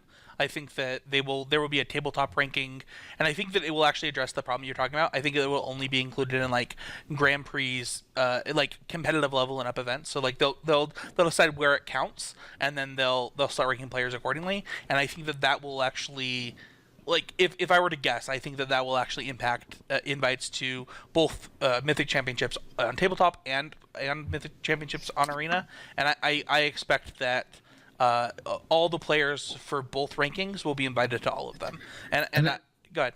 Yeah, and I always thought it was cool to have the top 25 rankings for the pro players. It's kind of cool to see you like to have something where you're like you can actually see yourself in a ranking, like I am this number or I am this, and it makes things a lot more clear, right? Like even ranking up the Mythic, and we can talk about that the ladder play on Arena, but like at least you're able to go on and you're able to see like I am this number and I have this much to go, and it's just kind of like it's a cool thing. Like you see people screenshotting I am number 1 Mythic, or I am number 500 Mythic, or I am this number and I am this, and it's just kind of like I like it. Like it gives some clarity to a system, I think. I fully expect this to be adopted in the next like year and a half or so.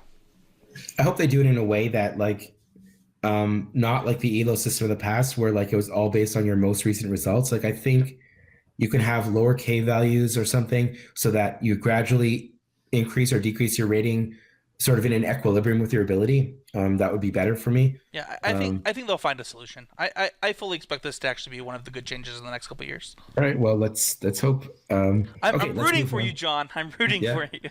I mean, when I wrote these 10, I figured like if I get 2 of them, I'll be pretty happy. But we'll see.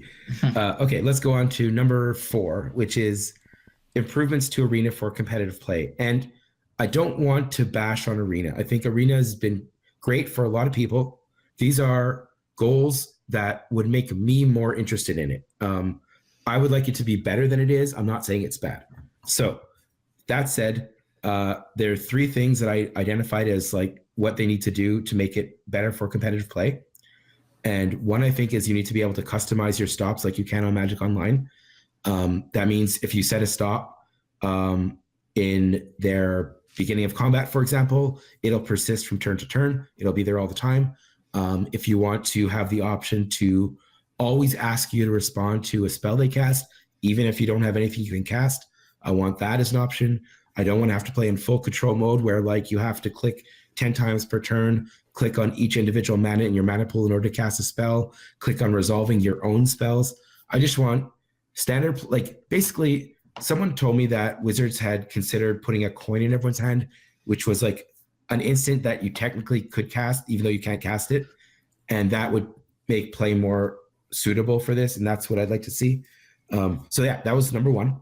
Number 2 is I think they need to have support for the same formats that you want to play in tabletop competitive. So if that means best of 3, if that means drafting against players, that's what I want to see represented on Magic Online so that I can use it as a tool for preparation. And the third one is one that I'm having some trouble figuring out a good solution for, which is finding a way to guarantee a certain level of competition when I want to test. And the way they do it on Magic Online is with financial incentive. So if I play, you know, some random deck I created and I lose the first 2 rounds, well, I'm out of the tournament basically in the league. But if I'm testing, you know, Sultai midrange and I go 3-0, I can be pretty assured that I'll play against a good opponent on a good deck in rounds 4 and 5. I don't know how you replicate that outside of the ladder on Arena, because I think the free-to-play model is not really there for people grinding profit. I don't think there's any way to get money out of the system. And once you're in the ladder, the cost of like trying out a new deck and dropping your ranking and then being unable to test your real deck later is pretty high. So I'd rather just be able to pay an amount of money and be guaranteed that I can face decent opposition. So what do you think about this, Spencer? Yeah, can I go in reverse order? Yes. So they're actually addressing problem number 3. It's like one of their top priorities on Arena. So there are a few things. They actually give your deck a score according to like its value, as well as your win percentage, and they actually pair you accordingly, both in events and according to your, like, even when you're in a draft that's not ranked based, you actually are paired up against people with similar rankings. So as you play Arena, even if you're on the free-to-play model, if your win percentage goes up and your deck improves, you actually get paired against things that are more similar to you. So if people are on like free-to-play accounts that are winning 50% of their matches, they're going to play against decks that are like similar to them until they get over that hump. That's factual. If you like listening, Are you talking about draft specifically? All of them, every single okay. format. Or it might not be true in draft. So specifically in draft, one of the biggest problems is reverse of what you just said, which is that you actually play versus ranked people. So you don't play against randoms. So it's actually the reverse problem in draft, where if you are a mythic player and there's only X number of mythic players playing draft at the time, you can get paired against the same person multiple times. It's actually a problem in draft, the reverse of what you're saying. Well, let's talk about constructed, because that's really where I was getting my concerns. Yeah, so in constructed, though, they actually are specifically resolving the issue you're talking about. They're actually trying to make sure that free-to-play players don't play against people that have spent money, and they're trying to make sure that you're playing against players of similar skill levels. So this is something they're actively trying to do. On your other 2 points, I just completely agree with them. One of the things is they just added best of 3 to 1v1 testing. So you can now do 1v1 testing and turn on player of the draw kind of stuff, which will also increase the number of Arena tournaments that are third-party outside of the system. So I think they're actively addressing that one. And then I think your first one's just a good point. I think that like the number of times where either myself or other people that I watch play Arena are like, well, I now know this person doesn't have this spell, so I'm just going to do this, is a little bit too high, and we should be able to address that. Yeah, I think that this is the point that I feel if you are only trying to get 2 of your points to get done, I feel like this is for sure going to get – this is a point that the Wizards of the Coast is working on this point. Like they have a huge team working on this point. Like a lot of their main people have transferred from Magic Online to to Arena. These are things that they know about. It's not like they don't know that there's issues with full control mode and with playing the matchups. I mean, I've personally found myself losing a decent amount. Like I've been playing rank play, which is, I mean, a very, very like straightforward way of just getting paired against someone at a similar level to you. I haven't found myself like it's been good testing for me, and I've also played in the events that they have, which are like the tournament style events where you have to get 5 wins, and then like you're gonna play against someone based on the same record as you, similar to a league on MTGO.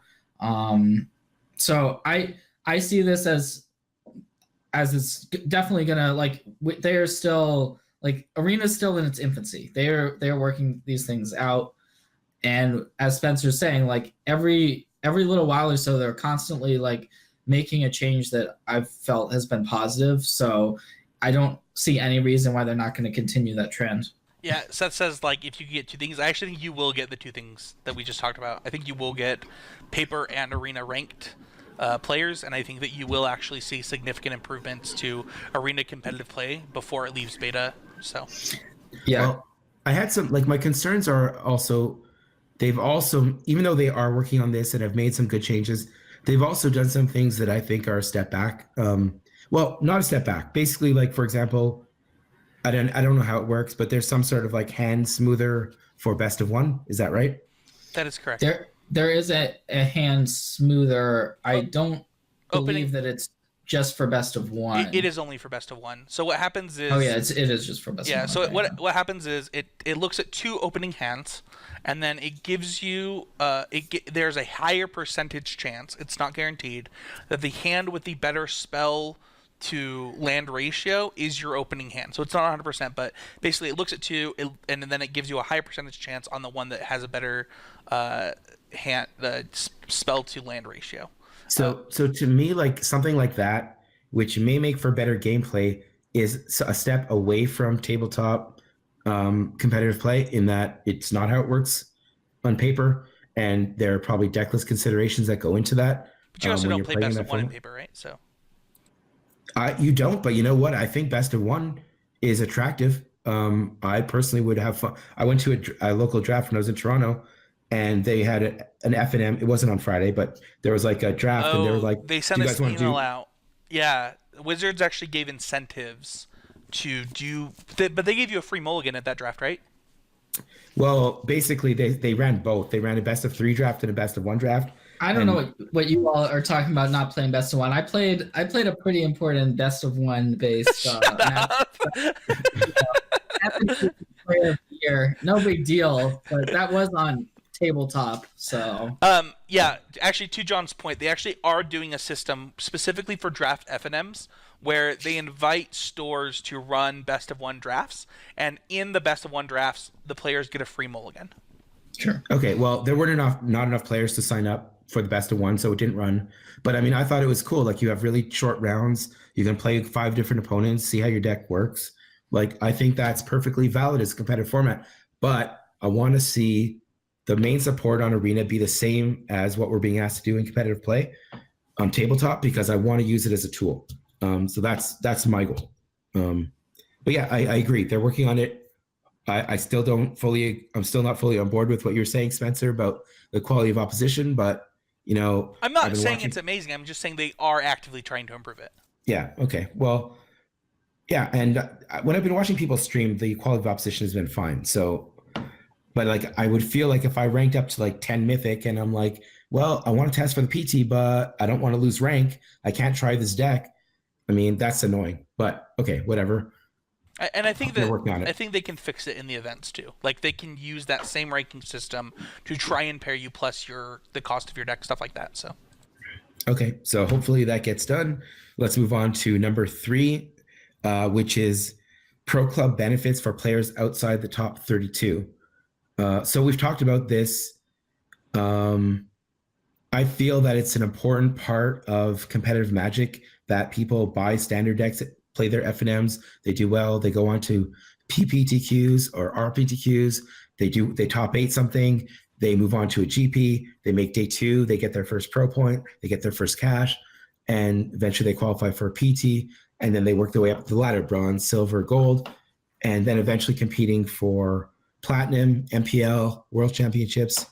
I feel like you need support for that entire chain in order to get those people at the start to be interested in spending $300 on a standard deck to play, at their local store. I also think I don't know, I've been part of the competitive scene for so many years at various levels. My friends are, a lot of us feel like there's just nothing for us right now. Why would I go to a GP? Why would I buy standard cards? Why would I try to qualify for the PT? And so, I would just like to see them, they obviously have the resources. I have no complaints with the Mythic Invitational in terms of who they invited or how much money's in it. But I think they can't say we don't have the money to support competitive play when they clearly do. They have the money. It's just a choice. And I would like to see them support competitive play in addition to promoting streamers and having an MPL. So Seth, what do you think about this? Yeah, I think that's a great point. I can't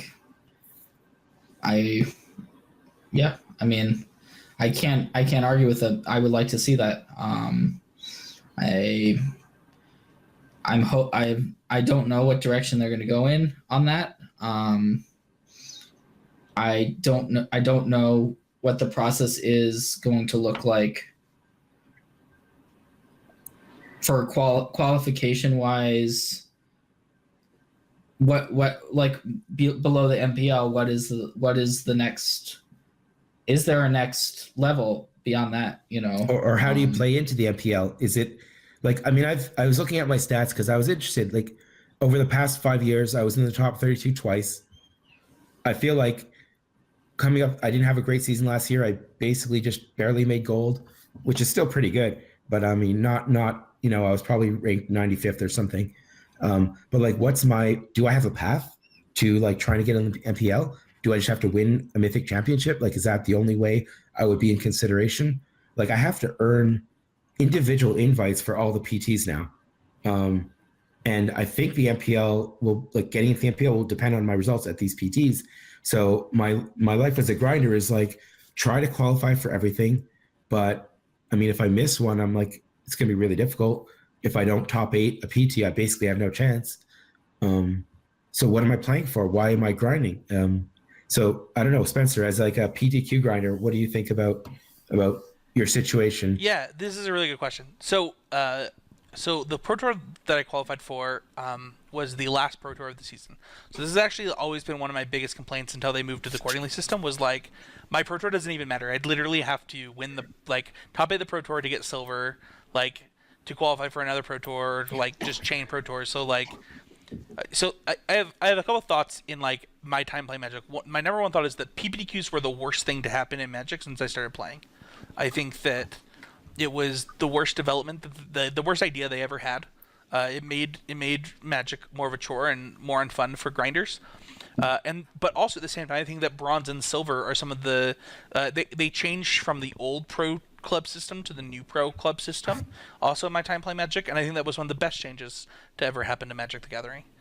And I agree with John. I think that there needs to be a clear So as somebody who hasn't participated in PPTQs for the last 2 seasons because I hated them, but as somebody that's qualified for Pro Tours and has day 2 Grand Prix and gotten pro points and thought about chasing different things, I think the number one thing for me is I would prefer them to do something a little bit different, and that would be something more similar to Pokemon in the states, regionals, nationals type of thing. I actually think that if we're getting rid of the Magic World Cup and stuff like that, I think that regional qualifications and stuff like that, similar to how Hearthstone now does it, is actually significantly better, and I think that's the approach that they should take. I think that there's a lot of Magic players in the world, and just becoming the best in your region to qualify for things is, especially if they're removing incentives to travel to Grand Prix, is probably the way to go. Yeah, I personally, I have a lot of friends and a lot of fellow players who are in the current position that John is in, and that is it's a tough spot to be in, because there's a lot of unknown information. It's clear that they're prioritizing the MPL. That's clear, and that there's a lot that's changing. So we don't know how much is changing, but it feels like it's not going to be the same. Whatever they announce, probably. I mean, we know it's not going to be the same. So I kind of feel like we know what they're going to announce. Like, I mean, it's probably going to be an announcement where the path is going to be related to doing well. How well, I don't know, but doing probably very well in the Mythic Championship events, right? I don't have any speculation as to like how to get into the MPL, but I think that the real question is actually not how to get into the MPL as much as it's to like how do I qualify for the Mythic Championship outside of specifically like what are my benefits for playing in your events? Because that's the real question here, right? It's not like what is my incentive to play in your events outside of just I can maybe play in a Mythic Championship, because those are different things. And I think that like if you look at other esports and other things like that, that teams get built up, teams roster changes and things like that. And I don't think that that's where Magic is headed. I think that they're building their own series that's different from other esports, and like they're kind of setting the groundwork. Like I don't think that Hearthstone has the best model, and I think that Wizards is like trying to say, okay, people hate these parts of Hearthstone's model. Like, what can we fix? And it's a real question. And understanding, like, as a player, I have multiple options. I think that what will happen, and I hope what will happen, is it's player rank based. So if you do well on the ladder system, or you do well at Grand Prix or PTQs in your area, like you get points, and those points culminate in invites, and then the X number of MPL spots are locked in, and you go on from there. But I think that there will be a change that benefits players like John and like myself. That I could even see it having to do with I think that it would be in. I know you have your concerns about Arena, but I think that if you are pursuing this path still to trying to play Magic professionally, that Arena may be a piece. Like it may just be a piece, for sure, right? For sure. I mean, that's the message that they're sending. Yeah, and that's what people have been like. I am aware of this. I haven't decided if I am going to pursue anything in terms of the MPL. Like when there's a group when there's only 32 people who get the benefit, like the possibility of failure, even if you're a good player, is quite high. And there's no fallback bronze, silver, gold. I just feel like I don't know if I'm going to be dedicated or not. And that's just me. Like, I think we sort of have an answer in terms of their announcements. Like, yes, we haven't had an official word, but my expectation is that there is no gold, no bronze, no silver. There's no way to get consistent invites throughout the year. You need to qualify each individual time by winning basically the equivalent of a PTQ, whether it's a GP or a whatever. I don't know what they're going to call them. Or you can do well at the previous PT to get a new PT invite. And you need to somehow chain these invites and do very well at the PTs. And then you'll have a chance to either play in or directly go into the MPL. I think this is the system that they've basically announced by not announcing anything. I don't think it's sufficient. I don't think it supports competitive play at all levels. I think that the idea, like, people still want to play on the PT. They're still going to try.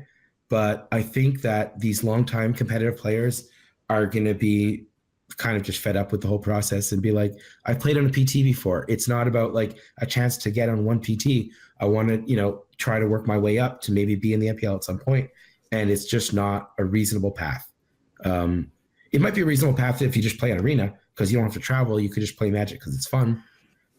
Yeah, and I would like to see there be something personally as someone in the MPL right now. Like, I'm lucky enough to be there, but my biggest question is, like, well, yes, I'm lucky to be in the MPL, but like, what happens if I, drop out? Am I like? I think that they're having something in between the MPL and Your streamer brand will be built up, and you'll just get an invite for that, Seth. Obviously.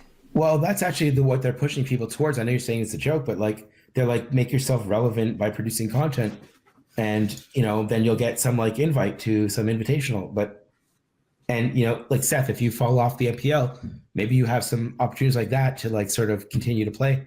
Yeah, I just hope that they kind of recognize that there's more to competitive Magic than just the elite of the elite, and offer some way of like, basically, I think there should be a way of getting multiple invites through consistently good play. You've been in the top 100 for like 5 years now, man. Like, I think you are the elite of the elite, John. Like, well, I'm not top 32. I understand, but I'm just like, there's 2 million DCIs in the world, and you're top 100 in them. So like, I don't know. Yeah, but I mean, okay, I agree that I've had some success, but like, I still don't know where that leaves me, right? And that's fair. because- But I think that I think that, like, one of the things that I am really proud of this podcast of doing over its time span is like, if they make a negative announcement and like that changes, like, we'll give you an opportunity to talk about that. But I don't yet believe what you just said. I don't believe that that this is everything. Like, I think there's more to come, and they're trying to figure it out, and we need to give them a chance to do that. And at the same time, like, we talked about improved communication, and they need to be better at it. But I just think that, like, one of them, I think player rankings is going to be a thing that's going to matter, and I think that other ways to qualify will also exist. So I just don't believe that we know everything yet, and it sucks that we don't, and I agree with that. But like, I'm not going to complain about something until I have all the information. All right. Well, I hope you're right. Okay, let's move on to the last item on my list, which was, it's been a pet peeve of mine since, I started playing competitive Magic. I think the rules for slow play and stalling are horrible, intentionally so. And I would really like to see them take a good look at it and figure out a way to remove that problem from the game. So I will just quickly read over the entire rules on slow play and stalling from the tournament rules. It's only like 3 sentences, and then highlight some of the main problems with it. So this is what's written in the rulebook. Players must take their turns in a timely fashion, regardless of the complexity of the play situation, and adhere to the time limit specified for the tournament. Players must maintain a pace to allow the match to be finished in the announced time limit. Stalling is not acceptable. Players may ask a judge to watch their game for slow play. Such a request will be granted if feasible. That is it. So it doesn't say you have 30 seconds per action. And I think what really bothers me is like, you have to play at a pace that will allow you to finish the match. By that rule, every single match that ends in a draw unintentionally, somebody broke that rule because the match was not played at a pace in which they could finish the match. So basically every draw should have someone penalized for slow play, right? That's obviously not what happens. I mean, if you've tried calling for a judge 5 minutes into the round because your opponent's playing slow play, judges just refuse to watch. They don't have the manpower. You don't have a good idea of like how long you have. So when you bring it up with your opponent, you're like, I need you to make a play. You're playing too slow. They're like, no, I haven't taken that long. And you're like, well, it's been 30 seconds. Well, it doesn't say I have only 30 seconds. I think the rules are terrible. I think they're unenforceable. I don't blame the judge staff. I don't think it's like, oh, they need to be more diligent. I think they need better rules, and they need to, in my opinion, take a good look at like changing fundamentally how Magic is played, so that this isn't a problem. It's getting an unintentional draw basically ruins your whole tournament, but people still consider it better than a loss. So they're still willing to take that rather than, speed up and risk losing. So Spencer, why don't we start with you? What do you think about this? So I do disagree with something you said. I Yep. actually do blame judges a lot of the time on this. So I've gotten slow play warnings. I'm like probably one of the most blazing fast players in Magic. I've gotten slow play warnings during difficult decisions. Or not warnings. That's not true. I've literally never received a slow play warning, but I've been told to speed up, and I'm like, okay, you just watched this game for 20 seconds, and this is like the only time I've. Anyway, my point is like, my biggest problem with the slow play warnings is how open to interpretation they are, and like They do that on purpose, by I the know, way. And but I've talked to judges. but if the problem is that a lot of judges don't play enough competitive Magic to understand when these hard decisions are and when a decision should take a certain amount of time. And that's nothing against the judges. Like, they are obviously judging these high level events. Well, it says in the rules that the complexity of the play situation doesn't Shouldn't matter. I know. And Right. it's also a part of the rule I hate. I hate the slow play rules. So like we have a local player here that I don't think he plays anymore. He got banned a little while ago, but he hits so many unintentional draws, and like he literally believes exactly what you just said. So he went 6-0-3 at a day one of a Grand Prix once, and he complained that his deck wasn't listed in the undefeated deck lists, and it's just like this dude literally believes that his way to win, if he can't win, is just to get an unintentional draw. An unintentional draw. And it's just like Here's what I feel. I feel that if you're playing too slowly, that's a crime against the tournament. It should not be a crime against your opponent. It should not be up to your opponent to try to make sure those are all the most unpleasant experiences I've had in a match of Magic, competitive play, is when one player is trying to rush the other player. Yeah. It's uncomfortable. People don't want to do it. You get people getting really aggressive when you ask them to play faster. Yeah. And it's really hard when you're thinking about a play to have a good sense of like how long you're taking. And the solution of, just play faster is not really fair, because if your opponent is playing too slowly and you're playing at instant speed and you're still risking a draw, right, and they have time to think and you don't, and that's just not acceptable.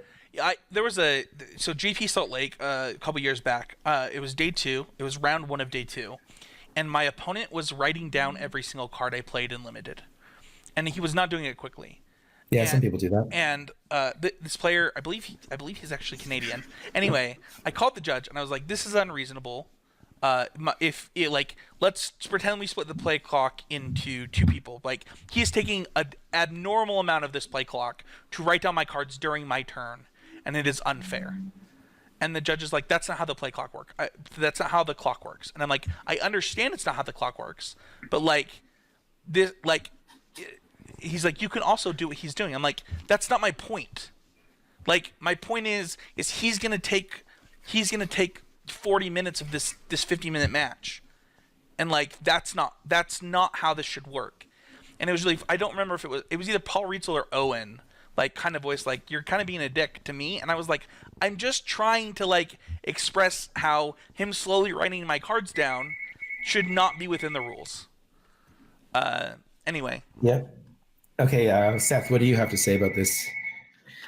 I think that the rules definitely need to be defined more. It's a huge gray area, and I think judges are leaving it like that so that they just get the ultimate say. Like, they can decide when to start giving out, like, to care about slow play and to not care about it.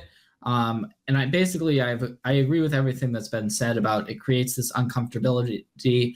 I've also had discussions with judges. There have been players who have accused me of slow playing.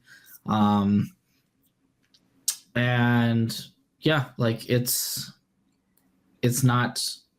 The reason they keep it vague, by the way, and I've talked to judges about this, is because they feel that if they say you have 30 seconds per play, that they would have people who are going to use that to manipulate the clock and take exactly 30 seconds for every play and get a lot of draws. So they're trying to avoid that by saying your overall pace has to be good.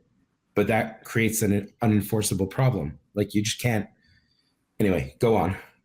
Yeah, I mean, it's tough. It's really tough to enforce. I think that it's both the player's responsibility and the judge's responsibility, and it is something that during a game of Magic, most players just want to try to win. Like they are just there to try to win, and they aren't it's not necessarily something that they are fully thinking about if they believe that what they are doing is within the rules, and there's nothing, and there's no one saying that it's not, then they like it's so hard to define. It's like no one's saying you have to speed up in order to lose, right? Like you can keep playing at the same pace. Yeah, like if you think it's appropriate. If your opponent is telling you to speed up, what happens if you don't speed up? They can call a judge, and then what happens? Like, and then the judge watches the exact same thing, and then you have to wait for them to speed up. Like, so I mean, it's bad, but it's bad. I think I've personally been trying to do better about this. I think when I was a few years ago, I've had more issues with slow play because it just was something like I was just trying to win. I didn't care about if I was playing slower than my opponent. If I was maximizing my chance to win a game and a judge wasn't giving me a warning, then my attitude was that was not my problem. My attitude has changed a little bit since then. I do think it's something that you just kind of have to hold each other accountable for, and it can be somewhat deck choice based as well. Like sometimes players will choose a deck because, like, if you choose mono red, you're a lot less likely to find yourself in a draw situation, right? I mean, it's affected my deck choice a lot over the past 2 years. Yeah. So like I mentioned, I got my last standard tournament, I got an unintentional draw. I believe I was going to win the game. I was ahead, but like my opponent didn't want to concede, and that's fine. Like that's well within the rules. We played like 50 turns, or we played a lot of turns of Magic, and some matches are going to take a lot longer naturally, not even outside the time, but just like I don't fully agree with the point that John has made where like if you draw, the players have failed or done something wrong, because sometimes I don't think that should be the case. That's just the literal interpretation of the rule. Yeah. So I guess that's interpreting the rules. It's hard to interpret those few lines. I'm hoping. Anyways, I enjoy playing Magic. It's one of those things that I've just grown to accept and try to be better about myself. And if I see my opponent playing too slowly, I will, like, I know, yes, I have no problems calling a judge on anyone. Like, it sucks if it's someone I know and it's my friend, and it's kind of awkward to say, hey, you're playing too slowly, but it's a tournament. We're playing a game, and I think that an idea like a chess clock is just it's never going to happen. No, that's not even worth bringing up. There's so many problems with it. Yeah.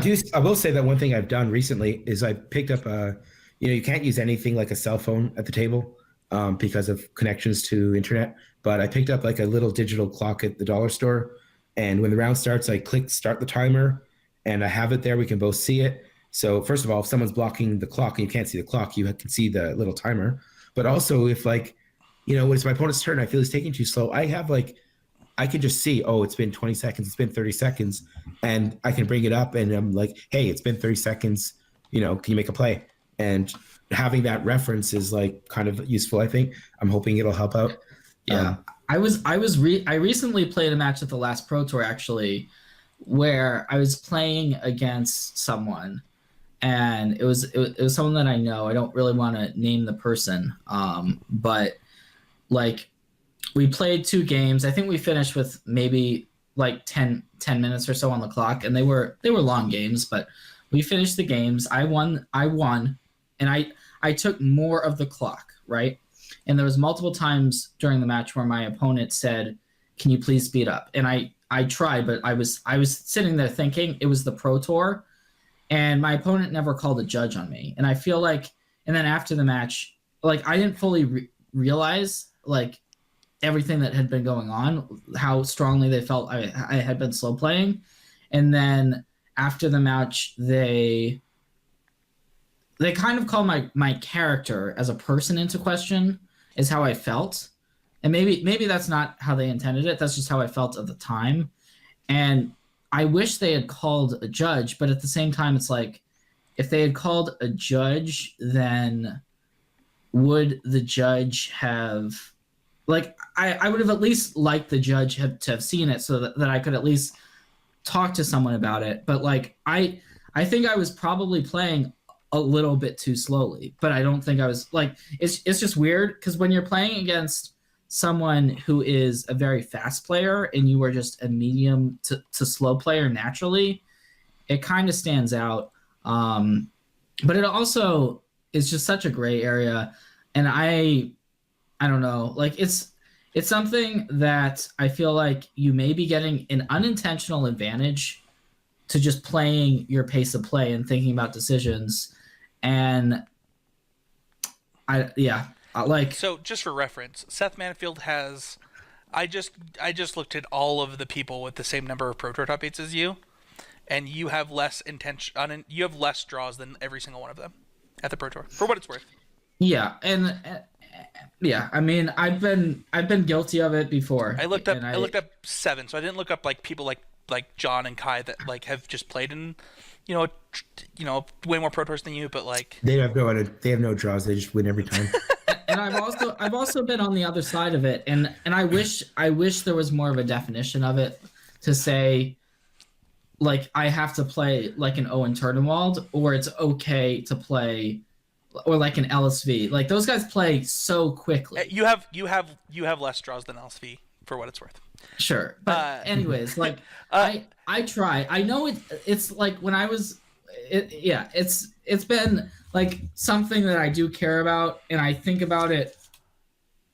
I think about it because it's been called into question, and I still trying to figure out if my pace of play is okay. And I'm definitely not the only one. I'm definitely, like, there's plenty of pro players out there that play slower than I do, but considering I am one of the best, I am going to be someone in the spotlight, and it's natural that that would happen. The real impressive thing here, by the way, is that John Finkel only has 4 draws lifetime at Grand Prix. Well, he doesn't go to Grand Prix. He doesn't play that many. He's so smart. He's like another level.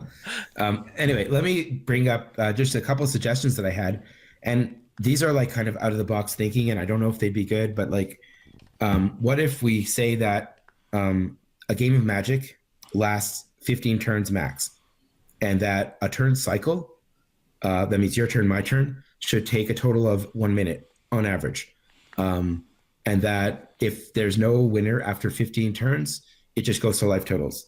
And then basically the judges can walk around the room, see that this match is lagging behind, ask what turn they're on, or maybe there's a display or something. They're on game 2, turn 5, and they can start watching for slow play and then penalize. And that way it's more like a crime against the tournament. They're like penalizing, oh, you're playing too slow, you're going to slow the tournament down, but both players still have their 15 turns. Or alternative to that, the other thing I thought of was like, usually during the first game or two, like both players kind of want to play at a reasonable pace. Like nobody wants to draw. It's only in game 3 where like one person's trying to win, the other person can't really win, that it's an issue. So like maybe in the last 10 or 15 minutes of the round, you can say, all right, I think my opponent's playing too slow. I'd like to just call for turns. We have 12 minutes left. Let's get a judge. We get 12 turns each. Then it goes to extra turns. Let's see if we can resolve the match in those 12 turns. And that way you're guaranteed your 12 turns, and there's no incentive to basically stall out for the draw. What about Nexus of Fate? Yeah, well, that's a problem in its own right.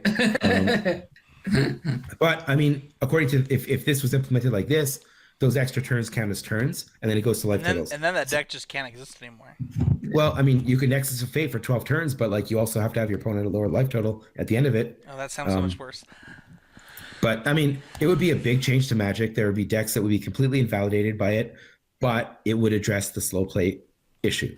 And it's a big issue. And at the top levels of competitive play, I would like to see the first implementation that seems easy to me to make is to just have intentional draws be worthless, because that incentivizes both players to just play quickly. Or that just would be draws, the not just intentional yeah. ones. Well, we'll just have a draw be worth 0 Yeah, match yeah. points. Like it's a 0, right, rather than a 1.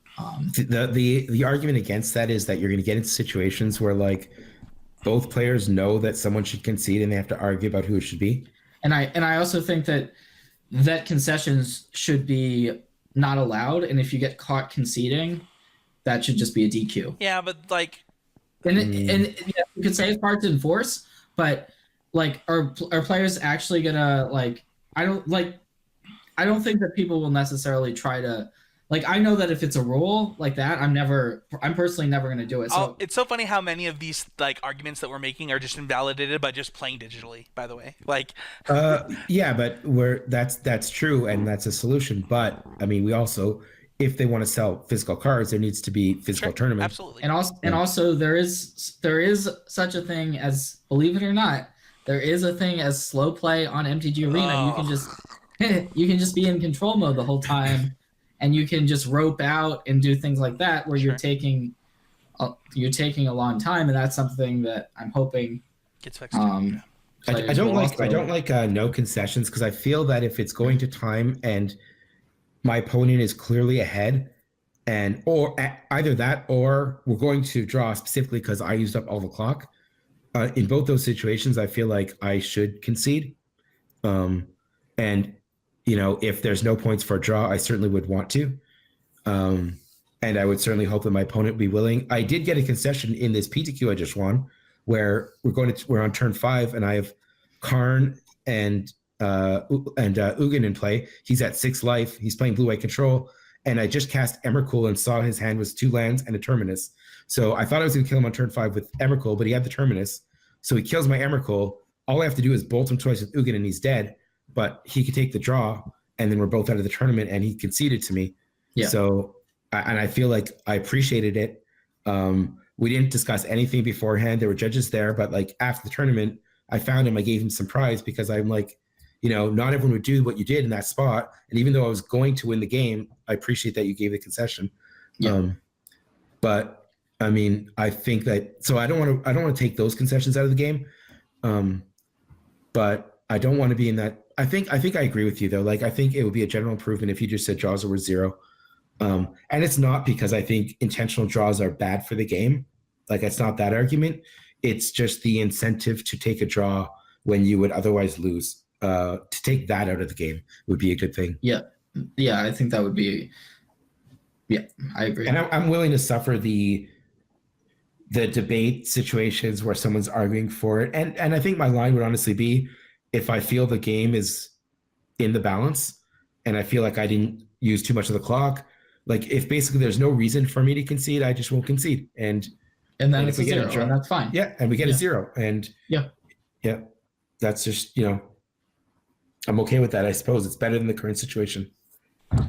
Any last words, Spencer, on slow play or anything else? No, I think I said everything. I think that like this podcast went a little bit longer than we wanted, but I think that we all give our points on everything, so I think that's good. Yeah. Any final thoughts from either of you? No, thanks for listening, everyone. We definitely went over. I know this is an important topic to all of us, to everyone. Yeah. So yeah, I think we play Magic because we love it. We want to do well. Like, we want to get better, and you know,